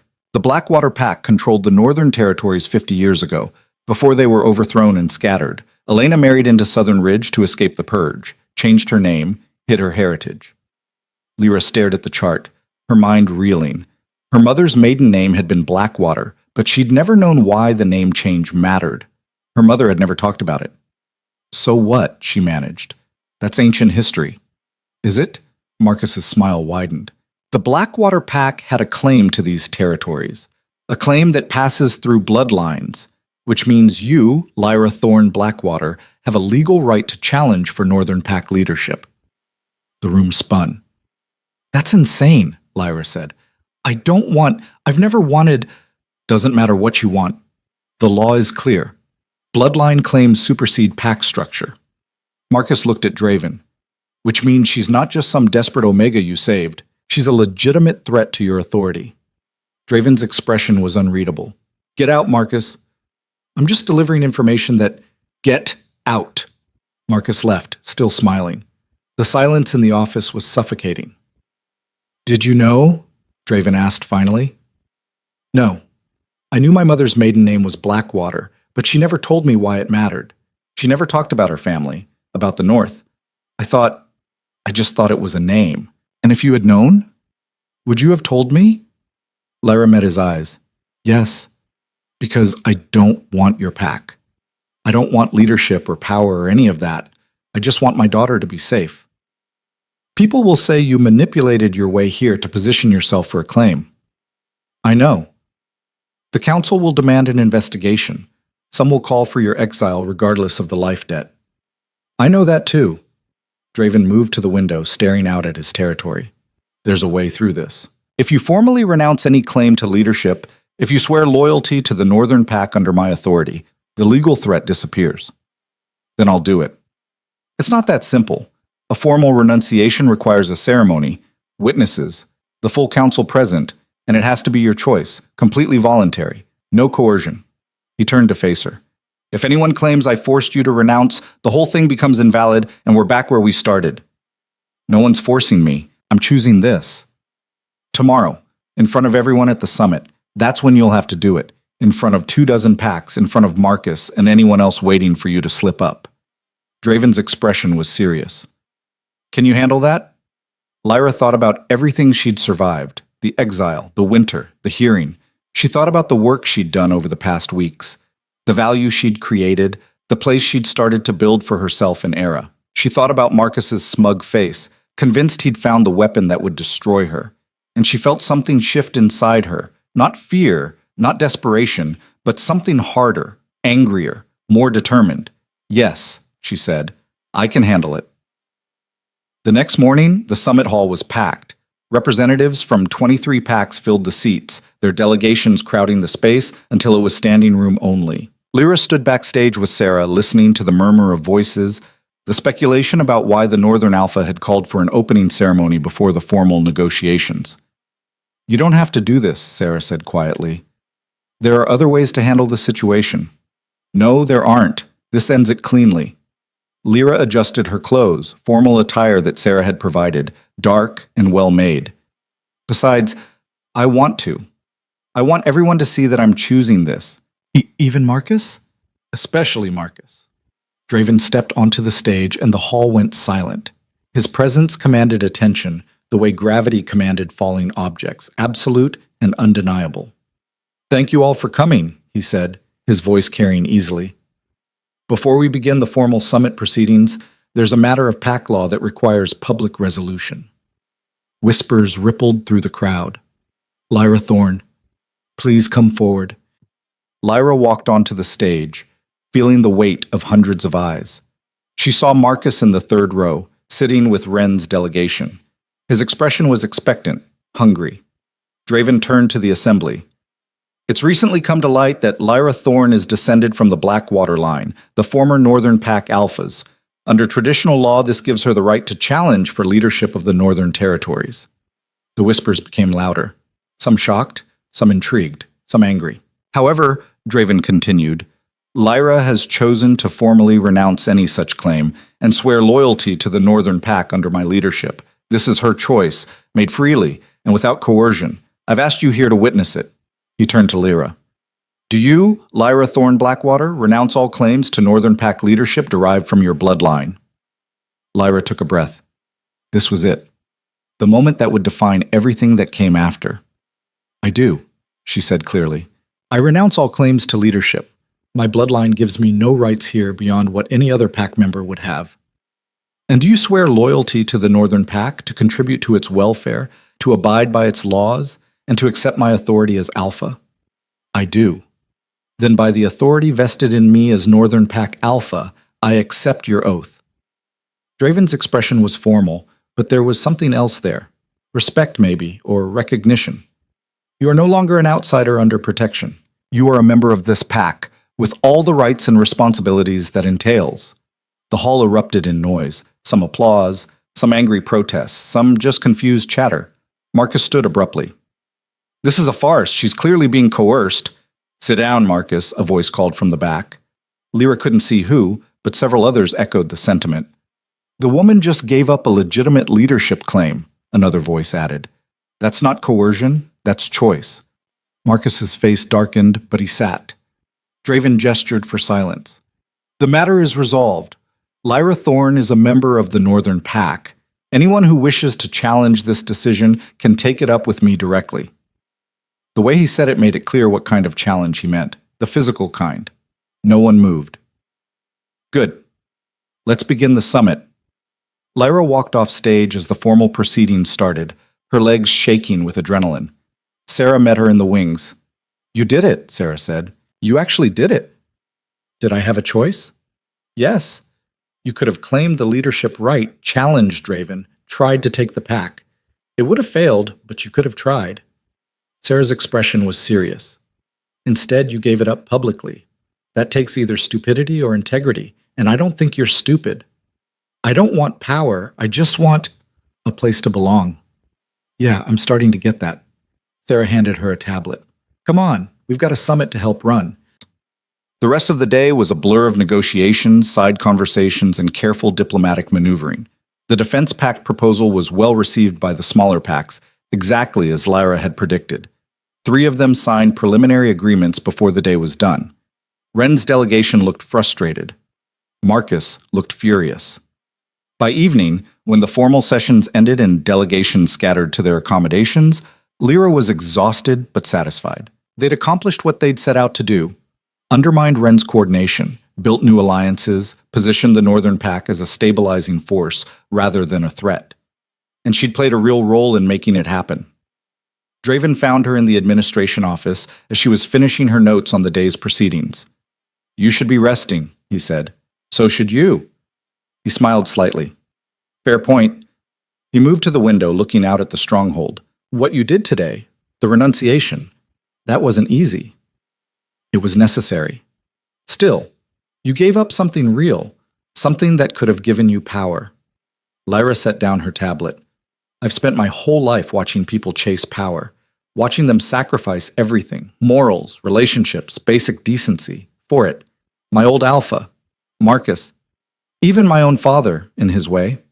She looked at Draven. That kind of power destroys people. I don't want it. What do you want? It was the same question he'd asked before, but this time Lyra knew the answer. I want to build something, not tear things down or control people or prove I'm better than everyone else. I want to contribute to something worth being part of. She paused. I want Era to grow up in a place where her worth isn't determined by what she is, but by who she chooses to be. And I think I found that place. Draven was quiet for a long moment. You know, this doesn't mean everyone will accept you now. The renunciation helps, but there are still going to be people who don't trust you. I know, but there are also people who do. Iris, Sarah, Kael, you. Lyra met his eyes. That's enough to start with. Yes, Draven said. It is. He left her to her work, but something had shifted between them. Not friendship exactly, they weren't there yet, but mutual respect, recognition. 2 days later, after the summit concluded and the delegations departed, Lyra received a message from the council. She was being officially assigned to the administration department, with a permanent position on the diplomatic advisory team. It came with quarters in the main residential building, a salary, and full pack member status. She'd done it. She'd gone from exile to belonging, from outcast to valued. That evening, Lyra stood in her new quarters, larger than before, with actual furniture and a proper space for Era, and felt something she hadn't felt in so long she'd almost forgotten what it was like. Hope. Not the desperate, fragile kind that could shatter at any moment, but real hope, built on solid ground, earned through her own efforts. A knock on the door interrupted her thoughts. She opened it to find Kael standing there with a badly wrapped package. What's this? A welcome gift. Well, Dad said it's traditional when someone officially joins the pack, so he thrust the package at her. Lyra unwrapped it carefully. Inside was a small carved wooden toy. A wolf, beautifully detailed. I made it, Kael said proudly. Well, I had help, but I did most of it. For Era. So she has something that's from here, from the pack. Lyra felt her throat tighten. Kael, this is beautiful. Do you think she'll like it? I think she'll love it. Lyra looked at the boy who'd inadvertently changed everything. Thank you, for this and for everything. You saved my life, Kael said seriously. That's way more important than a wooden toy. You saved mine too, just in a different way. After he left, Lyra placed the carved wolf next to Era's bassinet. Her daughter was sleeping peacefully, one tiny fist curled against her cheek. Outside the window, the Northern Territories stretched endlessly under a clear sky. Harsh, unforgiving, beautiful. Home. For the first time in her life, Lyra Thorne belonged somewhere. Not because of her bloodline or her designation or anyone else's decision, because she'd earned it. The word settled into Lyra's bones like truth finally finding its home. She stood at the window watching snow fall gently over the stronghold. Not the violent, killing kind she'd walked through weeks ago, but the peaceful kind that made everything look clean and new. Era stirred in the bassinet, making the small sounds that meant she'd wake soon. Lyra moved to her daughter, lifted her carefully, and carried her to the window. "Look," she whispered. "This is where we live now. This is home." Era's dark eyes focused on the falling snow, tracking the movement with the concentration only babies could manage. She was almost 5 months old now, healthy and growing, her cheeks round instead of hollow. A knock interrupted the moment. Lyra opened the door to find Iris holding a stack of files. "Sarah says you need to review these before the morning briefing. Something about the Eastern Pac Alliance wanting to renegotiate terms already." Iris rolled her eyes. 3 days after signing, and they're already pushing boundaries. Lyra took the files. "That's Pac leader Morrison. He agreed too easily at the summit. I should have known he'd try to walk it back once he got home, and his council started questioning him." "You called that?" "Pattern recognition. Morrison's been alpha for less than a year. He's still proving himself to his own people. Any agreement he makes without their input, they'll challenge." Lyra shifted Era to her other arm. "Tell Sarah I'll have recommendations by morning." After Iris left, Lyra settled at the small desk in her quarters and opened the files, Era content in a sling against her chest. The work was familiar now, reading between the lines, identifying the real concerns beneath the diplomatic language, finding solutions that gave everyone enough to save face. She was good at this. Better than she'd expected. Better than anyone had expected. The morning briefing was in Sarah's office at dawn. Lyra arrived with her analysis written up, her recommendations clear. Morrison's counsel wants him to renegotiate the defense commitment clause, she explained, pointing to the relevant section. "They're worried we'll drag them into conflicts that don't serve their interests. It's a legitimate concern. They're small, vulnerable. A defense pact could mean fighting battles they can't afford." Sarah frowned. "So we weaken the agreement?" "We make it more specific. Define what qualifies as a defensive action versus an offensive one. Add a consultation clause that requires both parties to agree before deploying forces. It gives them the protection they need without the open-ended commitment that scares their council. That sets a precedent. Every other pack will want the same terms." "Good. Let them. It makes the agreement stronger, more sustainable." Lyra pulled up a comparison chart. "Look at Ren's alliances. They're falling apart because they're all one-sided. He demands loyalty without giving real partnership. Our agreements work because they're actually mutual. Making them more specific only reinforces that." Sarah studied the proposal, her expression thoughtful. "I'll take this to the Alpha, but I think it's solid." "You think, or you know?" "I know. Stop fishing for compliments." Lyra smiled. Over the past weeks, she and Sarah had developed a working relationship built on mutual respect and absolutely zero sentimentality. It was refreshing. The Alpha's approval came within the hour. Morrison's council received the revised terms that afternoon. By evening, they had accepted. 3 packs down, 5 more in negotiation, Sarah said that night, updating the alliance map. "We're building something real here. An actual coalition based on mutual interest instead of coercion. And Ren's noticing." "Oh, he's definitely noticing. Intelligence reports say he's furious. Lost 3 of his client packs in the last month. All of them approached us instead." Sarah's expression was grim, "which means he's going to retaliate. Question is how and when." The answer came 2 weeks later. Lyra was in the nursery with Era when the alarm sounded, a deep, resonant bell that she'd been told meant external threat. She grabbed her daughter and ran for the residential building, following the emergency protocols she'd memorized.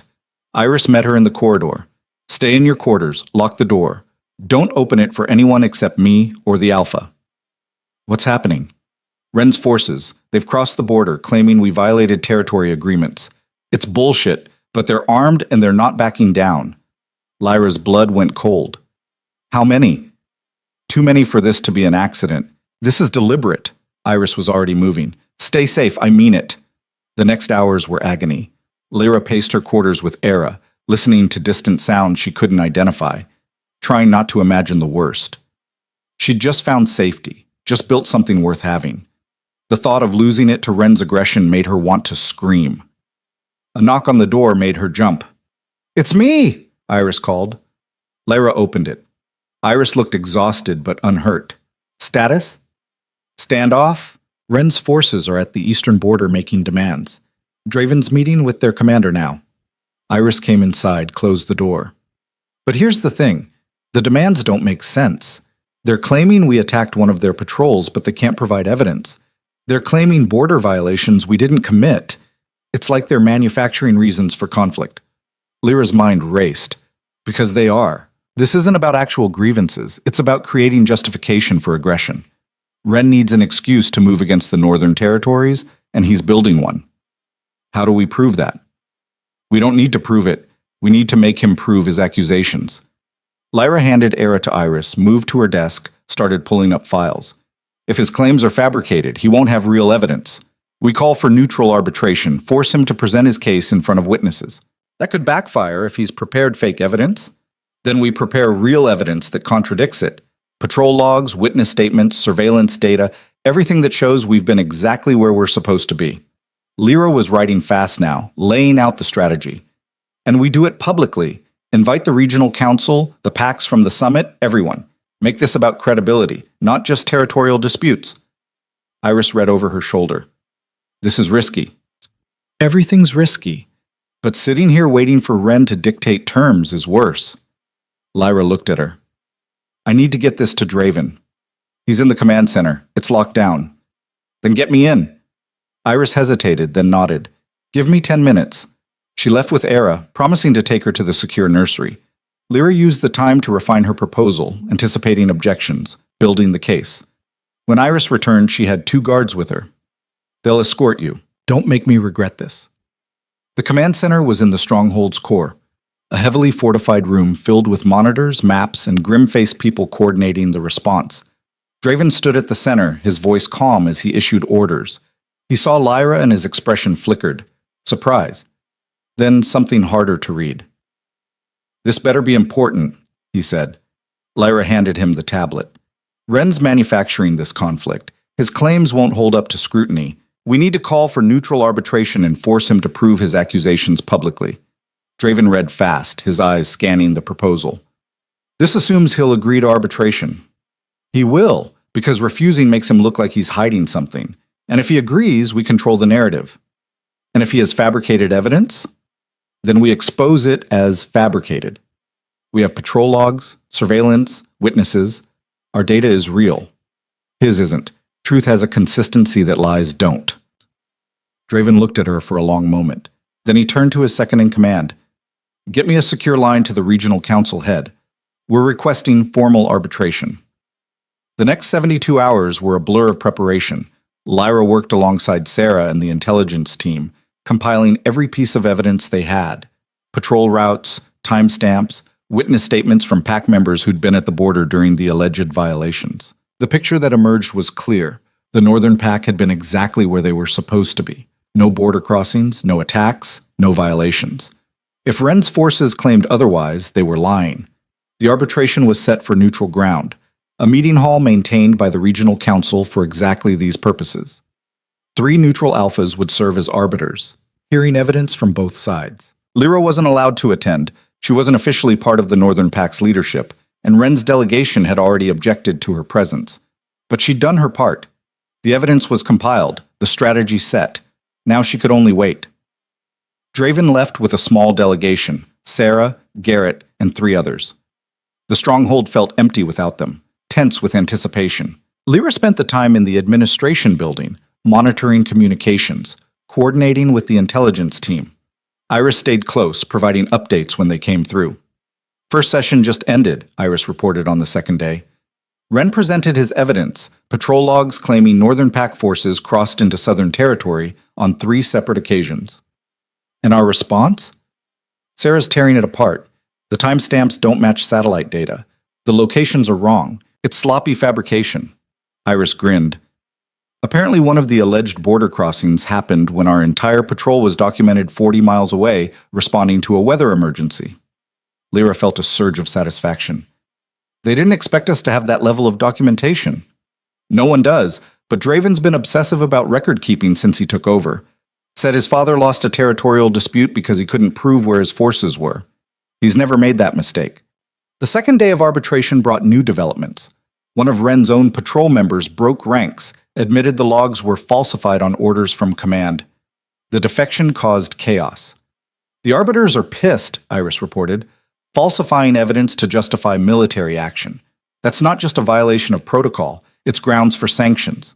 Wren's trying to do damage control, but it's not working. By the third day, the outcome was clear. The arbiters ruled unanimously in the Northern Pact's favor. No border violations had occurred. Wren's accusations were unfounded and his evidence falsified. The Southern forces were ordered to withdraw immediately. Furthermore, Wren's pack was sanctioned, trade restrictions, diplomatic censure, and a formal investigation into the falsified evidence. It was a complete vindication. When Draven's convoy returned that evening, the stronghold erupted in celebration. Pack members lined the courtyard, cheering as the vehicles pulled in. Lyra watched from the administration building, Era in her arms. She'd played a crucial role in this victory, but it wasn't hers to celebrate publicly. Not yet. Draven found her an hour later, after the initial celebrations had died down. "That was your strategy, Imbaum," he said without preamble. "Calling for arbitration, forcing them to prove their claims. Sarah executed it, but you designed it. I helped. Don't be modest. It doesn't suit you." He moved to the window, looking out at his territory. "We won because you saw the pattern, because you understood how to turn Wren's aggression against him. That's worth more than you realize." "I just did what made sense." "No, you did what someone who understands power does. You fought smart instead of hard." Draven turned to face her. "The Council wants to formalize your position, make you Chief Diplomatic Advisor with a seat at strategy meetings." Lyra's breath caught. "That's a leadership position." "Yes." "I renounced any claim to leadership. You renounced a bloodline claim to Pack Alpha. This is different. This is earned position based on competence and contribution." His expression was serious. "But I need to know you want it, not because you think you owe me, not because you're trying to prove something, because you actually want to do the work." Did she want it? The responsibility, the pressure, the constant scrutiny that came with visible leadership? Lyra looked down at Era, who was dozing peacefully. A month ago, her daughter had been starving and freezing, with a mother who could barely keep them both alive. Now she was healthy, safe, surrounded by people who would protect her. And Lyra had helped build that safety. For Era, yes, but also for herself. For the pack. For something bigger than just survival. "I want it," she said, "not to prove anything, but because I'm good at it, and because this pack gave me something I never had before. I want to give back." Draven nodded. "Then it's yours. The Council votes tomorrow, but it's a formality. They know what you're worth." He left her with that. The knowledge that she'd gone from exile to leadership in less than 2 months. It should have felt impossible. Instead, it felt right. The Council vote was unanimous. Lyra was officially appointed Chief Diplomatic Advisor to the Northern Pack, with full authority over alliance negotiations, regional diplomacy, and strategic intelligence analysis. The ceremony was small but significant.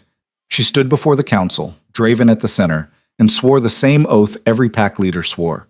To serve with integrity, to put the pack's welfare above personal interest, to lead with wisdom and strength. When it was done, Garrett, who'd been one of her harshest critics, stepped forward and offered his hand.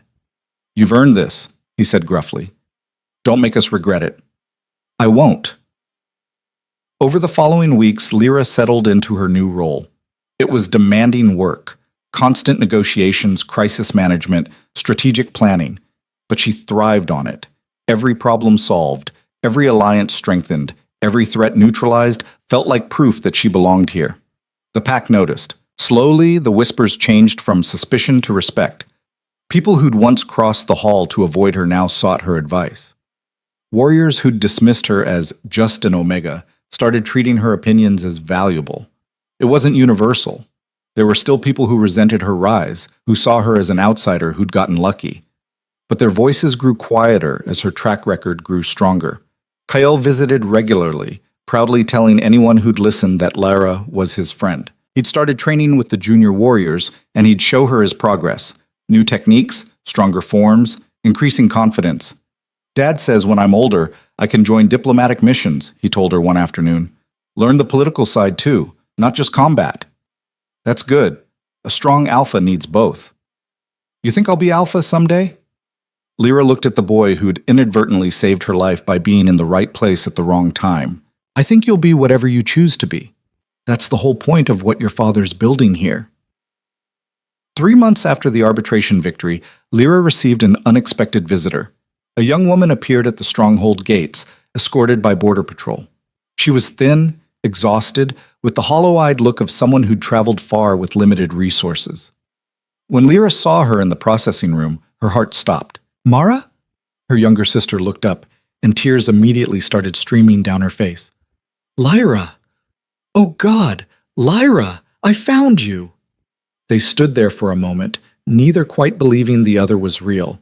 Then Mara was across the room, pulling Lyra into a desperate hug. I'm sorry, Mara sobbed. I'm so sorry I didn't fight for you. I should have said something, done something, but I was scared and I didn't know how, and It's okay, Mara. It's okay. It's not. You were exiled and I just watched and I hate myself for it. Mara pulled back, wiping her eyes. But I'm here now. I left. I told them I was done with a pact that treats people like property, and I came to find you. Lyra's throat tightened. You left the pack? Walked out 3 weeks ago. They tried to stop me, tried to arrange a bond to keep me there, but I ran. Mara's expression was fierce. You showed me it was possible, to choose yourself instead of submitting. I couldn't stay after that. Over the next hours, Mara told her story. How she'd watched Lyra's exile and realized the pack was wrong. How she'd started questioning everything she'd been taught. How she'd finally gathered the courage to leave when the pack tried to bond her to a beta she didn't know. I didn't have a plan, Mara admitted. I just knew I had to find you. People talked about the Northern Territories, about an Omega who'd become some kind of advisor to the Alpha. I hoped it was you. It is. I'm here. And you're safe now. Processing Mara as a new pack member took several days. But with Lyra's position and Mara's genuine desire to join, the path was smoother than it might have been. Watching her sister go through the same integration she'd experienced, the medical checks, the questioning, the slow acceptance, gave Lyra a strange sense of full circle. She'd been the desperate outsider. Now she was the established member helping someone else find their place. Mara thrived in the Northern Pack. She was younger, more adaptable, and hungry to prove herself. Within weeks, she'd joined the education program, started training with the junior warriors, made friends among the other young pack members. This place is nothing like home, she told Lyra one evening. People actually ask what you want instead of telling you. It's weird. Good weird or bad weird? Good. Definitely good. Mara paused. Do you ever regret it? Leaving everything behind? Lyra looked around her quarters, comfortable, warm, filled with evidence of the life she'd built. Era was asleep in her crib, healthy and happy. Through the window, she could see the stronghold lit against the evening darkness, bustling with purpose. No, she said honestly, I regret that it took exile to find this. But I don't regret leaving. Winter turned to spring. The snow melted, revealing the landscape beneath, harsh but beautiful, unforgiving but honest. The Northern Territories bloomed in their own way, different from the South, but no less alive. The alliance network Lyra had helped build was thriving. 8 packs now had formal agreements with the Northern Territories, with 3 more in negotiation. The regional balance of power had shifted, and Ren's influence was waning. Dejand, he'd tried twice more to undermine the Northern Pack, once through economic pressure, once through diplomatic maneuvering. Both attempts had failed, largely due to intelligence Lyra had gathered and strategies she'd designed. She'd become Ren's nightmare. The Omega who'd refused him, escaped him, and built a power base he couldn't touch. On Era's first birthday, the pack threw a celebration. It was a Northern tradition. First birthdays were considered significant, a marker of survival and resilience. The Great Hall was decorated, food prepared, pack members gathering to celebrate this child who'd survived impossible odds. Lyra stood at the edge of the celebration, watching Era toddle between friendly adults, laughing at the attention. Her daughter was walking now, babbling words that were almost language, full of personality and life. "She's going to be trouble," Iris said, appearing beside her. "I can already tell." "Good. Trouble means she's not afraid to challenge things." "Wonder where she gets that from." Draven approached, Kale trailing behind him. The boy immediately headed for Era, carefully helping her navigate toward the table of toys pack members had brought as gifts. "A year ago, you were dying in the snow," Draven said quietly. "Now you're one of my most valuable advisors. That's quite a transformation." "A year ago, I was focused on surviving the next hour. Now I'm planning strategies for the next decade. It's surreal." "Is it everything you hoped for when you crossed into my territory?" Lyra thought about that moment, desperate, freezing, with nothing but her dying daughter and her determination to find something better. "No," she said honestly. "It's more. I hoped for safety. Maybe shelter. A place where Era could survive." She gestured at the celebration, at the pack members who now treated her as one of their own. "I never imagined belonging. I never thought I'd find a place where I could actually contribute, where my voice mattered." "Your voice matters because you made it matter. You could have been content with protection, with being the Omega I was honor-bound to shelter. Instead, you pushed yourself to be more." "I had to, for Era. At first, maybe. But somewhere along the way, it became about you too. Admitting that isn't selfish, it's honest." Lyra met his eyes. "You're right. I wanted to prove I was worth something beyond what I could give a pack through a forced bond or breeding. I wanted to prove I had value as myself. And did you?" "Yes. To everyone else." She paused. "And finally, to myself." The celebration continued around them. Laughter, music, the warm chaos of pack life. Era shrieked with delight as Kael showed her a wooden toy that made noise. Mara was across the room talking animatedly with other young pack members, already integrated in a way that would have taken Lyra months. This was her life now. Not survival, but living. Not enduring, but thriving. "Thank you," Lyra said quietly. Draven looked at her. "For what?" "For seeing past what I looked like when I arrived. For giving me a chance when you could have just honored the life debt and sent me away. I didn't give you anything. I opened a door. You're the one who walked through it and built something on the other side." He smiled slightly. "Though I'll admit I'm glad you did. You've made this pack stronger." Later that night, after the celebration wound down and Era was asleep, Lyra stood at her window looking out at the northern territories. Somewhere far south, Marcus and Ren were probably still plotting, still looking for ways to undermine what she'd built. There would be more challenges, more people who didn't want her here, more battles to fight. But she wasn't afraid anymore.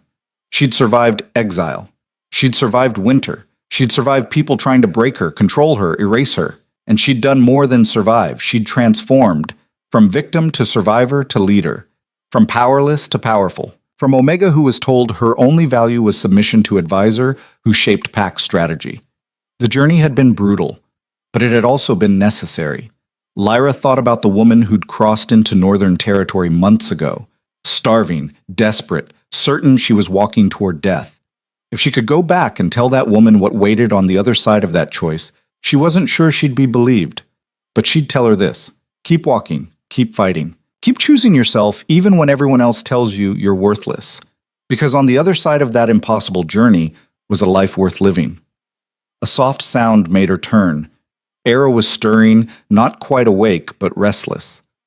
Lyra moved to the crib, gently soothed her daughter back to sleep. "You're going to have a different life than I did," she whispered. "You're going to grow up knowing you have choices, knowing your worth isn't determined by what others think you should be. Knowing you can refuse what doesn't serve you and build what does." Era's small hand wrapped around Lyra's finger, holding tight even in sleep. And Lyra understood, finally, what she'd really been fighting for all along. Not just survival, not just safety, freedom. The freedom to choose her own path, to define her own worth, to build a life on her own terms instead of accepting whatever scraps others deemed her worthy of. She'd found that freedom in the harshest place imaginable. In the frozen north, among people who should have been her enemies, in territory she'd been taught to fear. She'd found it because she'd refused to give up, refused to submit, refused to believe that her value was determined by anyone except herself. The outcast had become protected. The forgotten had become valued. The Omega who was supposed to be worthless had become irreplaceable. And the future that had seemed impossible, the one where her daughter grew up free, where Lyra herself mattered, where their lives were their own, was no longer a desperate dream. It was reality. Built one impossible choice at a time, one small victory stacked on another. One day of refusing to break followed by another and another until breaking was no longer even a possibility. Lyra looked out at the Northern Territories, her home now, earned and claimed, and smiled. She'd walked into this wild expecting to die. Instead, she'd learned to live. And that, she thought, was the greatest victory of all.